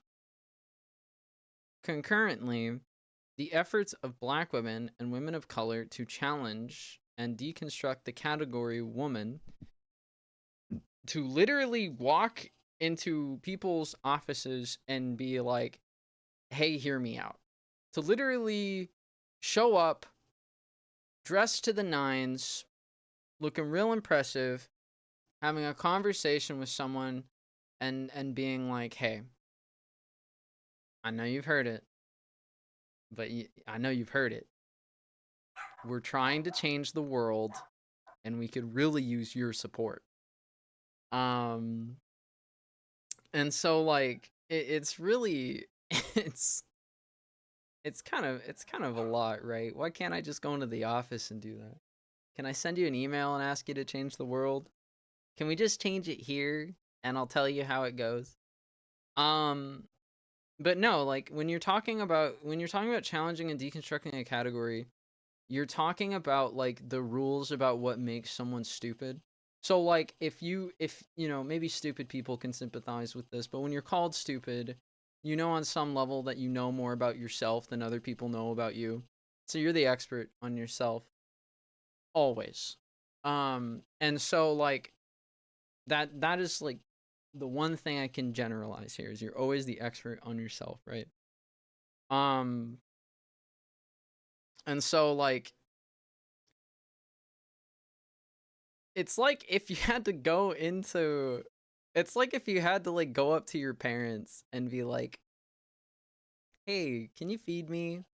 Hey, can you clothe me and like maybe like drive me to school sometimes, and like can you show me how to unlock the door, cuz sometimes you lock me in here and it really sucks cuz you leave for a long time and I don't know how to open the windows, and the last time I broke one of them open, you got really really mad at me and the belt came out. That's kind of like maybe like quasi emotionally like the stakes here, right? Like obviously it's not literally like that, but it's like on some level when you're really committed to humanity, um it can be helpful when trying to decompartmentalize what you've learned to apply it to a contemporary context, when you're trying to like exercise what you know so that you feel like a fucking genius, um you become emotionally invested in yourself, and when you think you're doing the right thing, you're not doing it to anyone else, you're doing it to yourself, right? You always do the right thing for yourself. And you're really going out there and being like, I need you, I need you, I need you, I need you, I need you, I need you. You say no to everything and people like you because you say no to everything. I like you because you say no to everything. Can you please please please please please please please please please please, I have all these reasons, I've shown you so many things tonight, please tell me that there's something so profound and new about what I just showed you that will convince you that these people aren't stupid. I'm asking you right now. These people just, they're not stupid. I swear they're not stupid. And it's like that's what people are saying when they say challenge and deconstruct the category woman, because that's something that affects people's lives, right? Like it's so easy to like go on fucking Twitter and Tumblr and do all these things and like say all these things about what's happening, right? But like no one takes that seriously, okay? And you know, there's a lot of reasons not to take that seriously. There's a lot of reasons to take that seriously, but there's, I think, more often than not, a greater quantity of evidence that suggests that maybe not taking that too seriously is better for humanity and its development of its own skills. So like we say there are authorities on these things, and whether or not we take something seriously is like a threat or as like a like a rule that needs to be observed, right? We're gonna give that authority to you, and we're gonna make you a source on this thing, right? You're going to the source, okay? You're going to the problem. Your life could tangibly become scores better than it was previously if this conversation goes well, okay? We're talking about locked in the house versus backyard privileges, okay? Like, the big leap. Big freaking leap. We're talking about, look, I know you keep telling me it's Kool-Aid, but I know it's just that grocery store stuff. You gotta get me the real Kool-Aid, man, or I'm not gonna know what it tastes like. God damn. I swear I'll do better in school if I get to drink real Kool-Aid, I swear. And so it's like, yeah, like you're going to the source and be like, please just tell these people to say a different stupid thing on Twitter. I'm begging you right now. Like, we need these people to say a different stupid thing on Twitter. I've been researching it. I've been looking at it. It's dialectically, there's a lot of pressure to move towards this area right here, and we can neutralize it if we move towards this area here, and then this is like the new funny thing, or this is like the new thing that like people are saying, or even better, you know, you'd be like, well, people have pressure to move towards here, and it's actually because of these lived conditions and these extraneous factors that have everything to do with clean water and education. So we got to go with the pressure this time. We gotta move over here. You know, maybe you're there. Maybe you're actually making a positive change in your life and others. But it happens. It happens all the time. And so to challenge and deconstruct this category woman is more important in that we're challenging and deconstructing a category, period. Because categories determine recognizability. If you think of every smart person as like an insane person with boundaries, we're talking about adjusting these people's like boundaries, right? And so that obviously this is like a huge undertaking because these are people who like decide this for like millions of people. And so like when it moves, it moves. Like, yeah, but yeah, so that's why it's so, she's allowed to talk about women and black people, okay? She's allowed to talk about Hispanics sometimes and Asian people even less than that, okay? But she's like, this is what she's allowed to talk about. So let's just try to focus in on how freaking important this is, okay? The insistence on recognition that gender is not the sole factor determining constructions of femaleness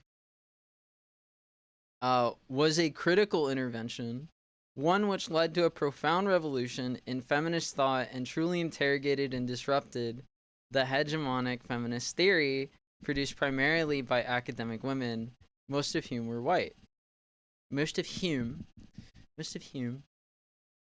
In the wake of this disruption, the assault on white supremacy made manifest in alliances between white women academics and white male peers seem to have been formed and nurtured around common efforts to formulate and impose standards of critical evaluation that would be used to define what is theoretical and what is not. These standards often led to appropriation and or devaluation of work that did not, quote unquote, by their own discretion, fit. Very succinctly.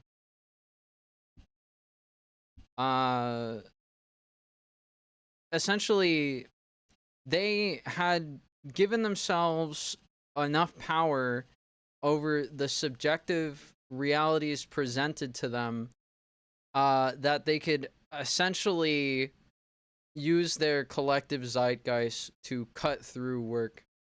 And because of their strategic placement in academia and their ontology on subjectivity, um, they could cut through these things unchallenged, right? Um, that was suddenly deemed not theoretical or not theoretical enough. In some circles, there seems to be direct connection between white feminist scholars turning towards critical works and theory by white men and the turning away of white feminist scholars from fully respecting and valuing the critical insights and theoretical offerings of black women and or women of color, which is important because everyone wants to be fully accepted. Um, Work by women of color and marginalized groups or white women, especially if written in a manner that renders it accessible to a broad reading public, is often delegitimized in academic settings, even if that work enables and promotes feminist practice. Though such work is often appropriated by the very individuals. Yeah, how the hell did she get that published? Like, okay, obviously she threw it all on the line, but like this is where you rage bait. You rage bait by being indecipherable. Become correct on so many levels. What the fuck? Oh my god. Often individuals who employ certain terms freely, terms like theory or feminism, are not necessarily practitioners of the. Whoa, we skipped a page. All right. Though such work is often appropriated by the very individual setting restrictive critical standards, it is this work that they most often claim is not really theory. So it's like this. It's like a division. That's why these parties are important, because they identify. That's where they kind of pass it out. You don't need to remember everyone there. You just needed to remember like how much fun you had. It doesn't even need to be fun that you have on a daily basis. You just need to remember that fun, and you're like in. Um, Clearly, one of the uses these individuals make of theory is instrumental. They use it to set up unnecessary and competing hierarchies of thought, which reinscribe the politics of domination by designated work as either inferior, superior, or more or less worthy of attention. King emphasizes that theory finds different uses in different locations. It is evident that one of the many uses of theory in academic locations is the production of an intellectual class hierarchy. The only work deemed truly theoretical is work that is highly abstract, jargonistic, difficult to read, and containing obscure references. Yeah? Okay.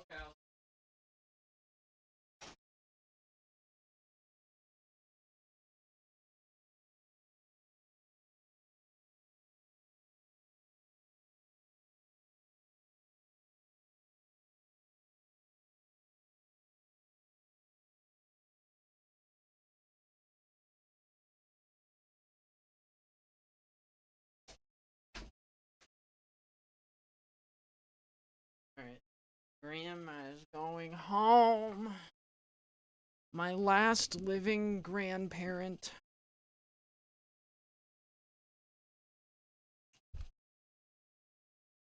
I'm like one of those kids in elementary school now. All right.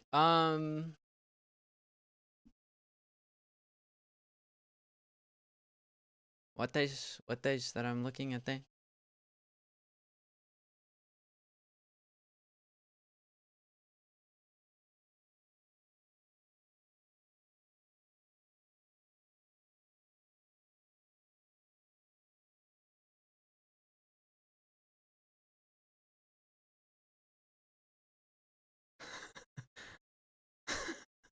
What?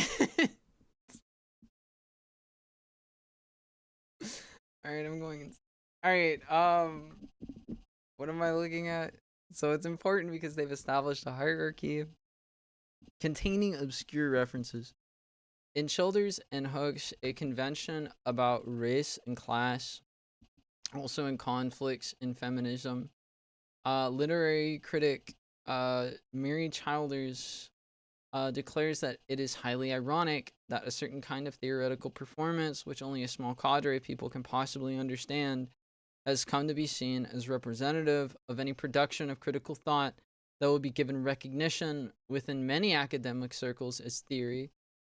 It is especially ironic when this is the case with feminist theory, and it is easy to imagine different locations, spaces outside academic exchange, where such theory would not only be seen as useless, but as politically non-progressive, a kind of narcissistic, self-indulgent practice that most seeks to create a gap between the theory and practice so as to perpetuate class elitism.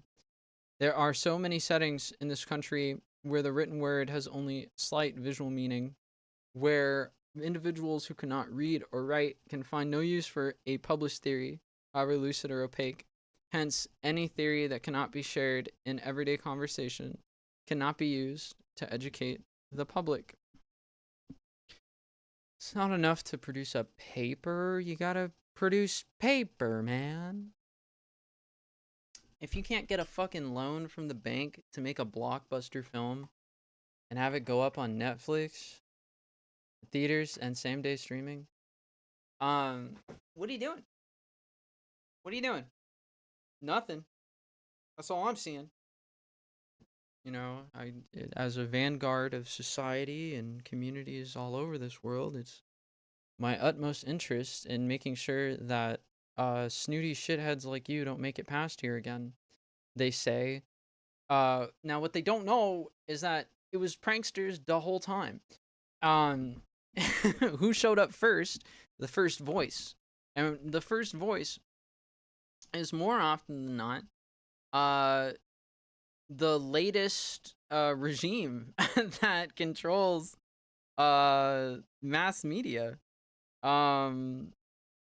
You know, in 94, that meant like TV and, you know, magazines, like magazine rack stalls and like television displays and, you know, the movies and things like that. Now it's like I'm opening up Google articles every day, and it turns out it's been Google for years, just harvesting intelligence. Like, literally just creating like the smartest company that can run itself and doing strange things with it. And so, you know, it's like, it's important to note that theory has no value as action if people don't put it into practice.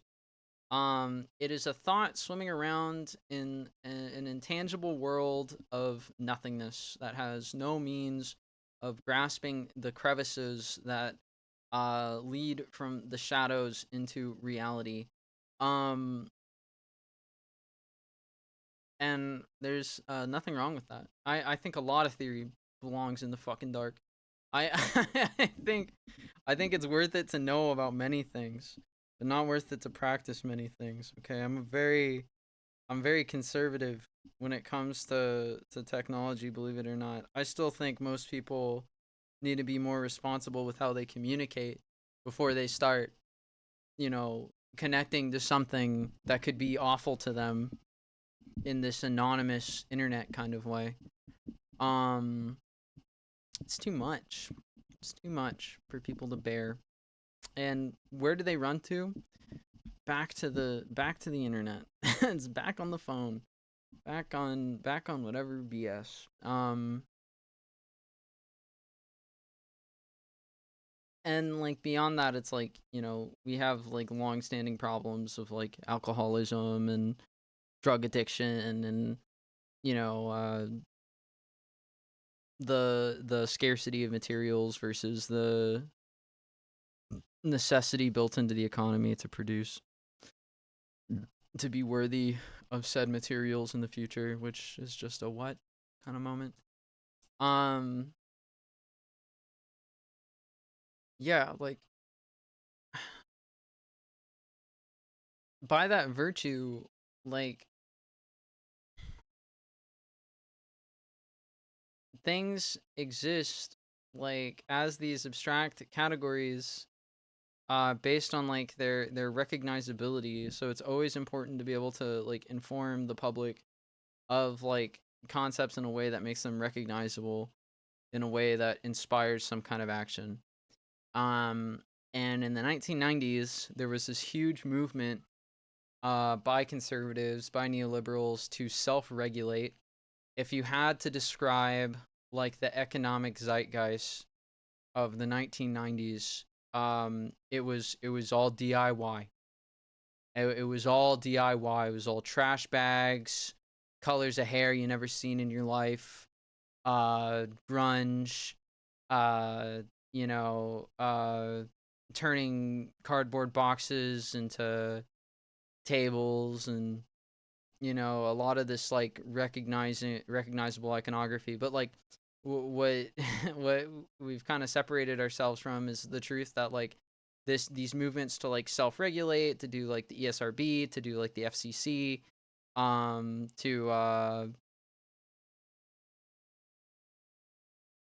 sort of like, well, maybe not the FCC, but like to introduce like, you know, these sort of like neoliberal policies that allow companies to be like the sole discretion on whether or not they're like being corrupt, or like by like taking all these companies to like these hearings only to tell them like, you know, like yeah, sure, we believe you when you say you're not going to let it happen again. Now let's all, you know, wash our hands of this and move on. That's what was happening in the 1990s. It was many forms of conservative thought and economic theory focusing in on this idea of like self-regulation, on this like sort of like anarchy. And so like when you talk about like recognizable categories, whether or not theory is lucid and opaque, whether or not people should be able to be informed of what's happening in the context of this book, that's what was happening in the context of the economy. We were kind of like, it was 94, so we were kind of coming off the early 90s recession and going into what would become you know, the first like tech bubble in like Western economic history. Was like the dot-com crash, the dot-com bubble. We were T minus 8 years from the dot-com crash. More like 6 years, I think. So all this is to say that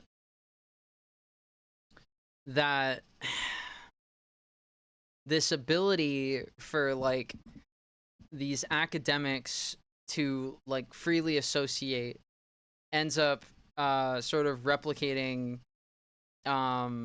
conflicts of interest, because that's how you turn like fairness, that's how you turn like a separation of powers, like that's how you turn categories into like power imbalance, right? Is like you create a relationship between authorities and discretion that introduces a conflict of interest,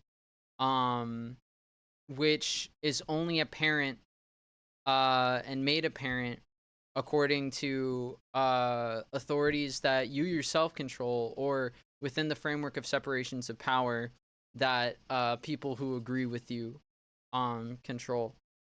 So it's ultimately regressive because it's fewer people being recognized in this democratic system that's supposed to be primarily governed by populism, right? You know, people don't need to want the same thing. People need to be able to participate in obtaining their own rights, right? So why allow these companies to put a plurality and a plurality's desires ahead of a population's desires when they ultimately become this like pseudo population? Like if the ends of your, if the end of like your political machine, your political process, if the end of your legislation is that a few people make decisions for everyone, then you've defeated sort of the populism there. So it's a real sort of pull yourself up moment that people can enjoy, right? But it's being negated by like these material conditions where people don't own the means to like pull themselves up, or are deeply challenged by participation in these cabals that go unchecked, because they want to essentially like constitute like lies, um and they do so by being highly abstract and jargonistic, difficult to read, having obscure references, so like, you know, like literal like keywords that are present in a work that make people who were never involved in direct contact and like the direct construction of like this like new world order, but can like recognize it and like key into that. um Restrictive, and she's complaining about restrictive critical standards, um because it creates it creates a not a double-edged sword, it creates a double standard where like these people are essentially like um able without much challenge to themselves to kind of cut through work and freely establish like sort of remotely what is and isn't true. I think to make this like really salient, you have to like understand like, well then what would I do in this? If you can imagine it like this, like there's a party here. Okay, say 50 people go to a party here. Those 50 people go home and every one of them talks to their spouse. Okay, every one of their spouses talks to two people. Okay? And then at that point there's media created. Okay, there's a wall here. It doesn't matter what it is. It could be the price of something. It could be the wording of a sentence in a newspaper. It could be a photograph that appears somewhere. It could be the tone of someone's delivery in like a TV show. But essentially, this wall gets placed, right? And this is a wall that makes it impossible to trace these plots back, right? Because once you've gone to this point in your communication, then the line between knowledge and technological linkages of knowledge, you know, like I don't know, like linkages and knowledge are blurred, right? So like, you know, it uh it's one thing to be inspired and it's another thing to be told. Because when we're inspired to do something, we believe that there are greater forces at play that construct society. But when we're told to do something, then we believe that one has a relationship related to authority to another person, right? So this wall gets created to erase that sort of trail of authority. And so now this is where you come in. You see the wall. Everyone sees the fucking wall, okay? And there's like all these different ways that you can like kind of interpret these things, and all these sort of like, you know, psychic pockets that you can tap into to like, you know, psychologically attune yourself to like how this person thinks or how this person thinks, and you can see the wall through their eyes, right? um and this is where one that person believes they're connected to this and believes they're acting in the interest of this, whatever that is to them, going over the wall. And you, the person with eyes on the ground who sees like what's happening in this area, can intervene in that connection and place your own. That's what it was in the 90s, and that's what it is today, but it's harder all the time with these fucking social media algorithms. um so I wouldn't say it's dead, I would just say it's not getting easier. um and all that is you're doing there is just making sure that this person who believes they have allegiances here keeps their allegiances like within their sphere of influence. It's a way of like sort of negating colonization, right? So like if we're getting to this relationship between like these people in the wall, we have publishing companies here, right? And these publishing companies can like essentially edit text before it makes it to the other side. um and it kind of like explains why it's so important to be close to people, to like understand how to teach the public and understand how to connect to the public, because you're kind of working from the other side of this wall. But then also why it can be important to have this ultimately amount to change, because anything that recognizes this wall exists becomes secretive, because everyone acts on these things believing that what they're doing is happening secretly, discreetly, intraceably.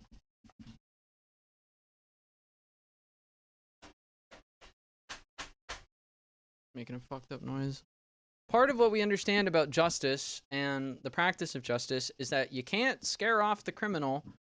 And so to operate within these tight bounds, and then to ensure that your temporary time in any given place doesn't undo the changes that you implemented there, so that this communication to the other side of the wall doesn't totally destroy the sphere of influence, right? You have to reinscribe it. So at some point, you have to get into the wall and get them doing enough for you that you can have this connection maintained, right? Because these people would rather have a direct connection. They don't want to go through the fucking wall. They don't want to deal with any of that. They would rather have absolute authority. And if you can imagine this now as like many fortresses, you know, many castles, many fields, you know, then you can start to understand like how people can like intervene in these sort of like processes to reestablish some sanctity of human life. So that's like this source of knowledge, right? But then you have like sources of knowledge that reproduce themselves like in life, right? Like if you continue to breathe, like, you know, there's oxygen in the air, okay? But if you're breathing and you're getting headaches, then you know something else is happening, right? You know, there's more to the nature around you. And so like that in a way is like a reinforcement that is very similar to the print and audiovisual technologies that are used to communicate over these long distances, right? Because the idea is that you could have any person anonymously. Holy fuck.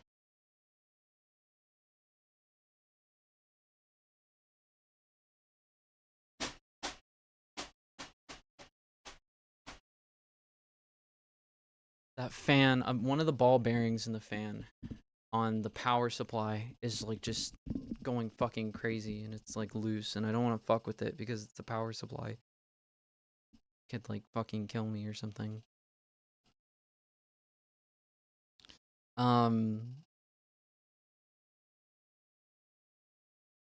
So there's this idea that it's like anonymous communication, like from the other side of the wall, right? Well, the idea that you can like put people in the same environment and have those two people kind of have this like invisible communication happening where they both reproduce this idea. I breathe here, I get a headache. That's a very interesting and survival oriented trait that people seem to have. And so it would be important for us to learn more from these reproducing interactions, this body of knowledge that originates from physical and chemical interactions between entities that occur as a deep consequence of many interdependent actions that create society. It might be important to observe these things as having more authority than what's said over the wall, for example, right? So like that's what we're getting at here, is that like as it stands, because academia has been taught to be so exclusionary, you can start to approach these categories that are very jargon-like or maybe highly abstract and lose people, and just absolutely have people dismiss everything that you're saying, and even express some very nasty things about your intelligence because of things that they've been told. And that much is known and apparent and present in just about every racist system on earth. Um, really hot.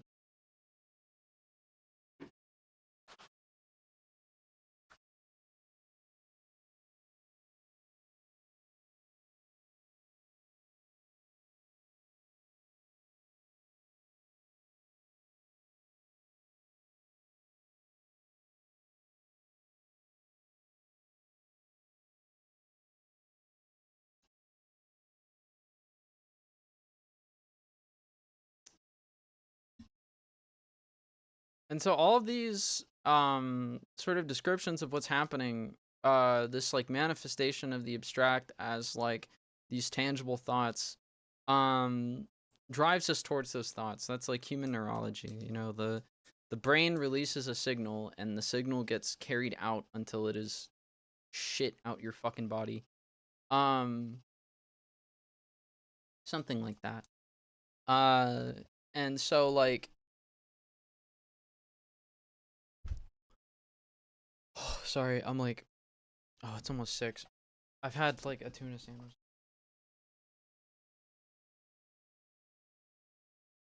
Oh, I'm getting a headache. I think I need to eat something. But yeah, like it's very important to understand that like that is a part of the process, that like all these little manifestations are like kind of like promising towards someone.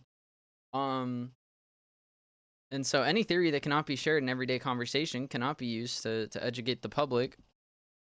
So the exclusivity that exists in academia contradicts the mission of academia itself, and maybe should bring into question how society itself is structured in these sort of like public-private sector divisions that constantly place the responsibility of education um, on the public sector. One sec.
So like I was saying, so it's very odd that like this responsibility of education is always being pushed onto um the public sector, right?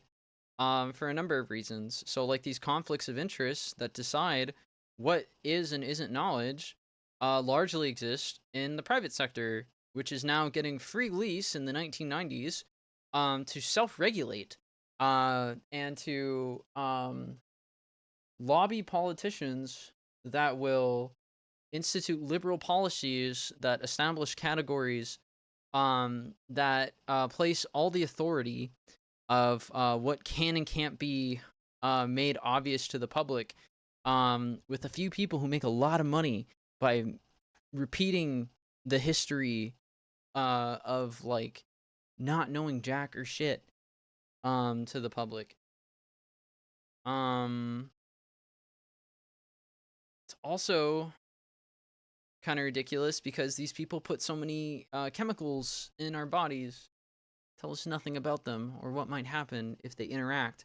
In fact, these companies don't even communicate with each other about what's in these recipes, because if they did, then they would lose money because they'd lose trade secrets. Which is just should really just be a wrist slap kind of moment where you're kind of like, hey, stop telling us to do the wrong thing. You know what I'm saying? And then like if you see how that's like expressed on the streets, like you're kind of just like throwing people out into the world with all the bravado and gusto to make a change in their life and none of the tools. Just a bunch of boomer narratives about pulling yourself up and none of the tools to dissecting the resentment that might lead someone to having to believe otherwise. Okay, once I need to make a phone call. My dog's out front. I'm gonna be right back.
Dude, I can hear that thing from the other room.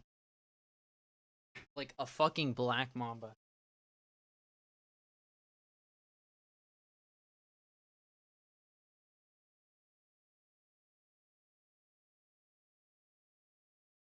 Holy smokes, dude. Yeah, could you imagine you're like at the board of something, you make it onto the board of something and you're like, "Well, time to exercise my power as a board member to make a pathway for my successor." And they're like, "Actually, you're being quite corrupt right now." And it's just some fucking bullshit they do every day of the week. They're like, "Actually, we go through the wall guy. We like our wall guy. Why don't you go through our wall guy? He can pick someone for you." It's like, "No, I don't think he knows what's good."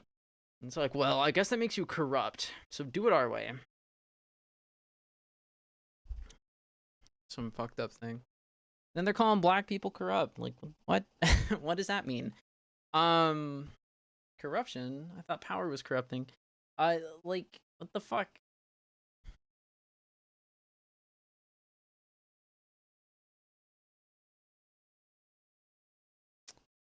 Imagine what a change has come. Imagine what a change has come about within feminist movements when students, most of whom are female, come to women's studies classes and read that what they are told is feminist theory, only to feel that what they are reading has no meaning. Talked about this earlier in the book. We talked about this earlier. We talked about this earlier. Dude, I'm so hungry. They want to put me on a salmon diet. I don't want it. I don't like frozen foods. Frozen foods aren't good. I want salmon, but I don't want salmon because it's frozen. Fuck. As feminist activists, we might ask ourselves, of what use is feminist theory that assaults the fragile psyches of women struggling to throw off patriarchy's oppressive yoke? We might ask ourselves, of what use is feminist theory that literally beats them down, leaves them stumbling bleary-eyed from classrooms, feeling humiliated, feeling as though they could not easily be standing in a living room or bedroom somewhere naked with someone who has seduced them or is going to, who also subjects them to a process of interaction that humiliates, that strips them of their sense of value, that humiliates. Are you serious? I talked about this like 4 episodes ago or something. Like, I've literally cried in classrooms, in math classes, because I know that if I can get past that emotional barrier, like, I can literally make the link in my fucking brain, and oh my god, it's there. Like, and you're trying to tell me that it's bad to learn. Now you're making arguments about how it's bad to learn, and you're making everyone stupid. When you see it, when you fucking see it, it's everywhere. It's all the time. But it's not all the time, because if you're seeing it, you're probably looking for it, and that's not how people experiencing it. And that's all not the people. They have different experiences. That's not how people experiencing it.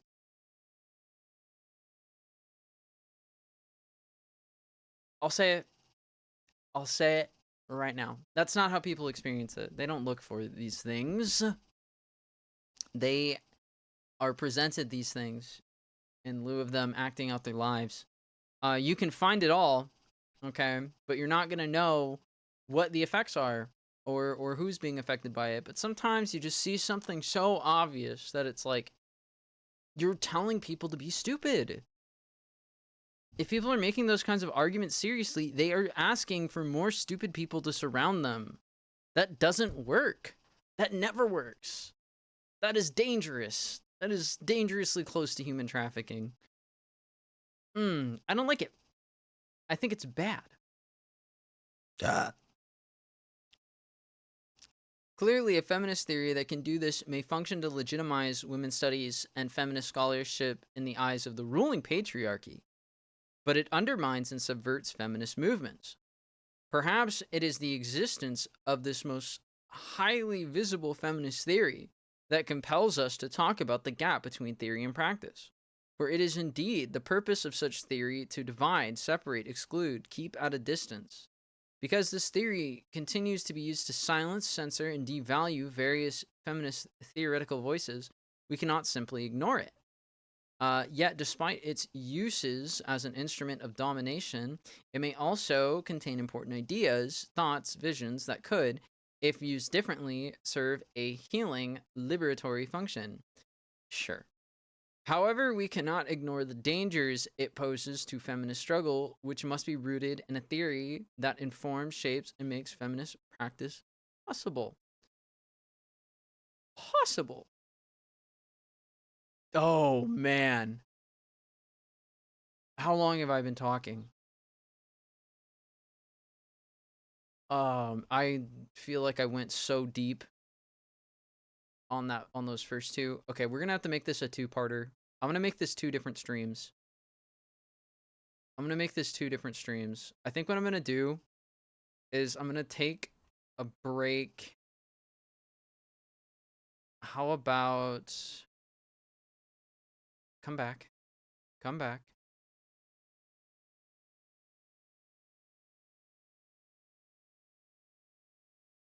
How many? 1, 2, 3, 4, 5, 8, 9.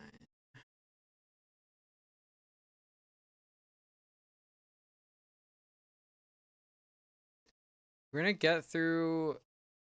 I want to get through to like here, and then I'm gonna take a break to do dinner and stuff. Fuck! I didn't realize how much I was talking. Was AFK for a minute there. Shit. Oh fuck. No, I'll make a new stream. I'll make a new stream real quick. I'll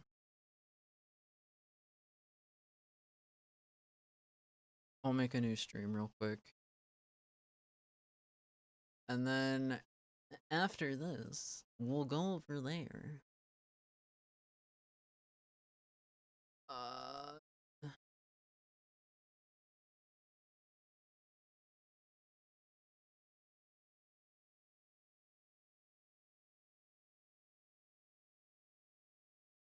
Okay.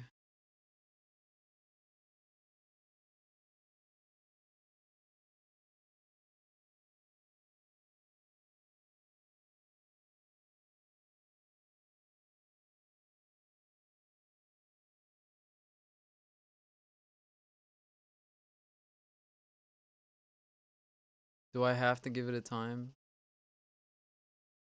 Let's say we start again at 7:30. Sounds fine to me. Okay. Okay. That'll be there. Sorry, I didn't realize how long I was taking. Within feminist circles, many women have responded to hegemonic feminist theory that does not speak clearly to us by trashing theory, and as a consequence, further promoting the false dichotomy between theory and practice. Hence, they collude with those.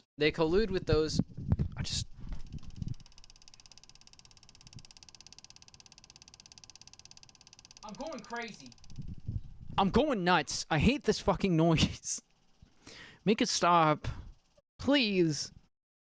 God, I beg you.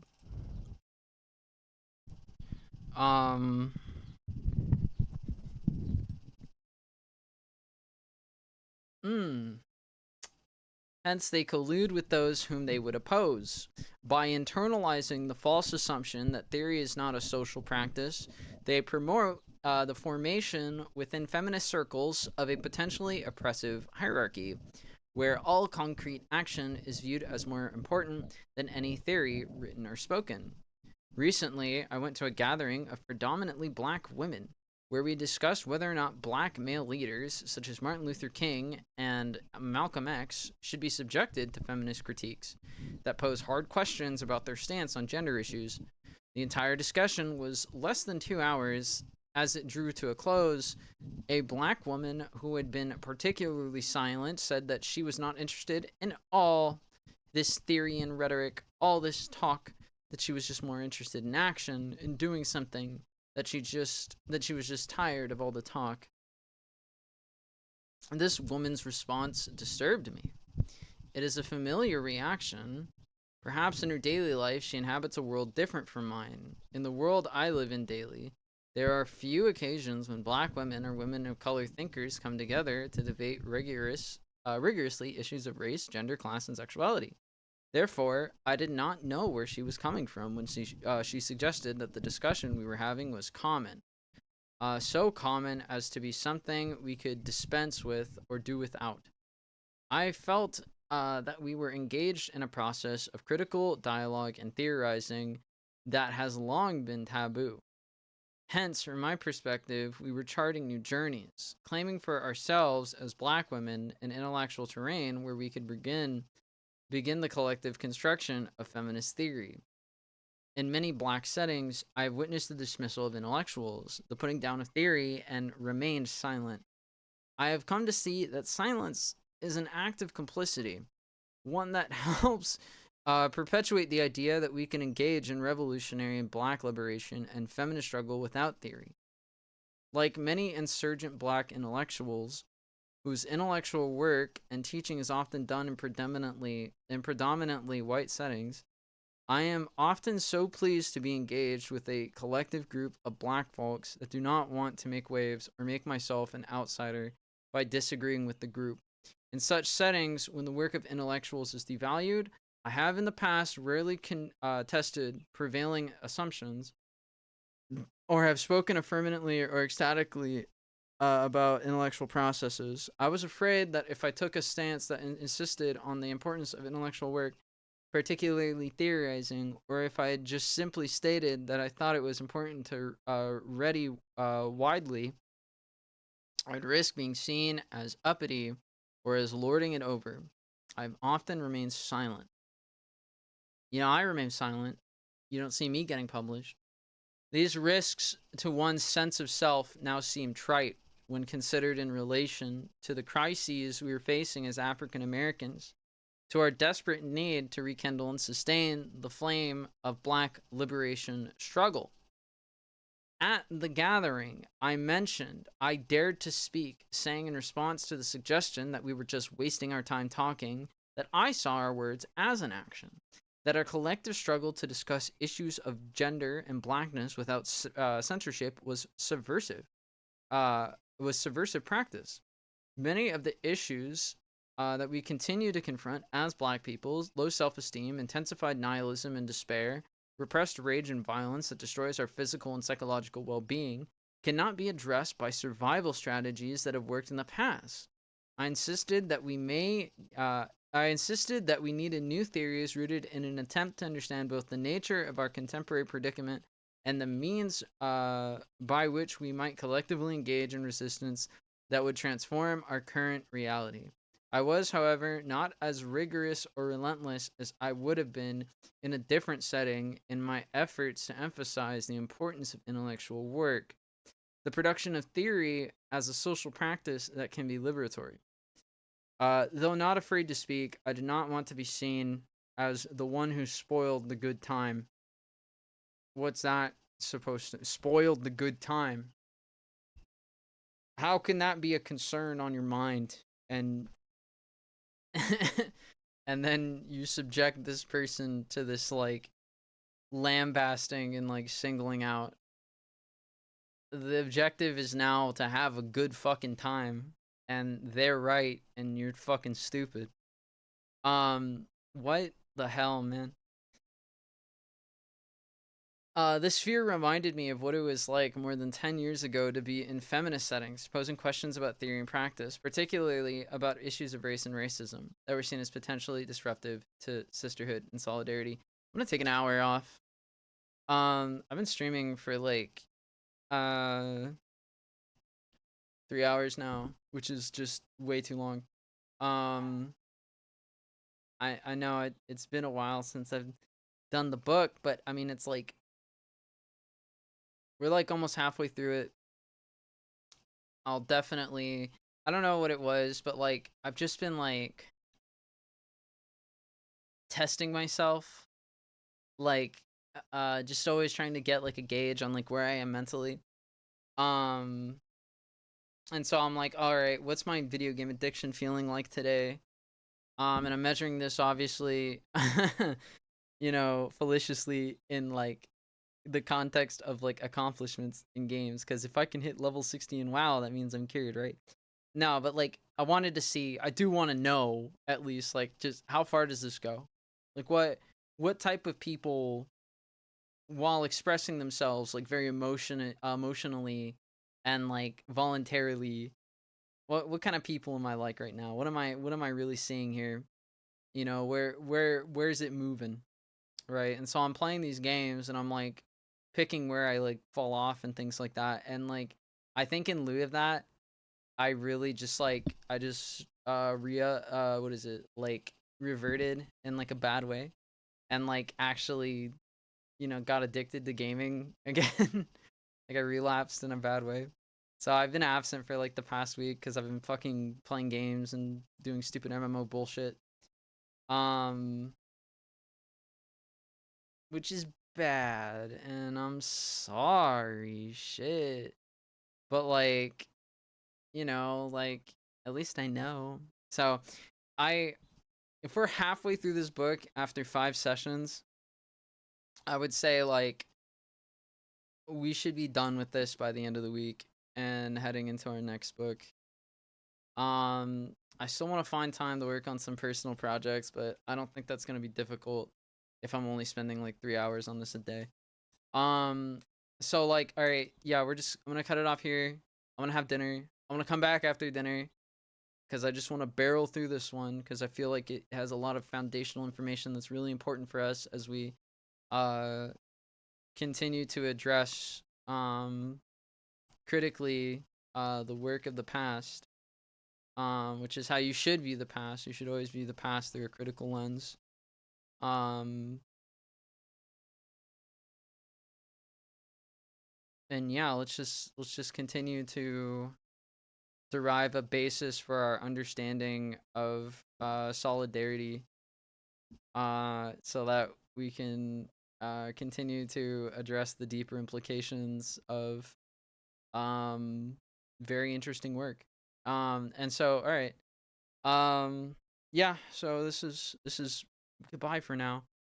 Um but when I get back, I should have been able to eat and we can just finish up this chapter and then well, yeah, we'll just call it a night. So yeah. All right. Yeah. See ya. Let's hope this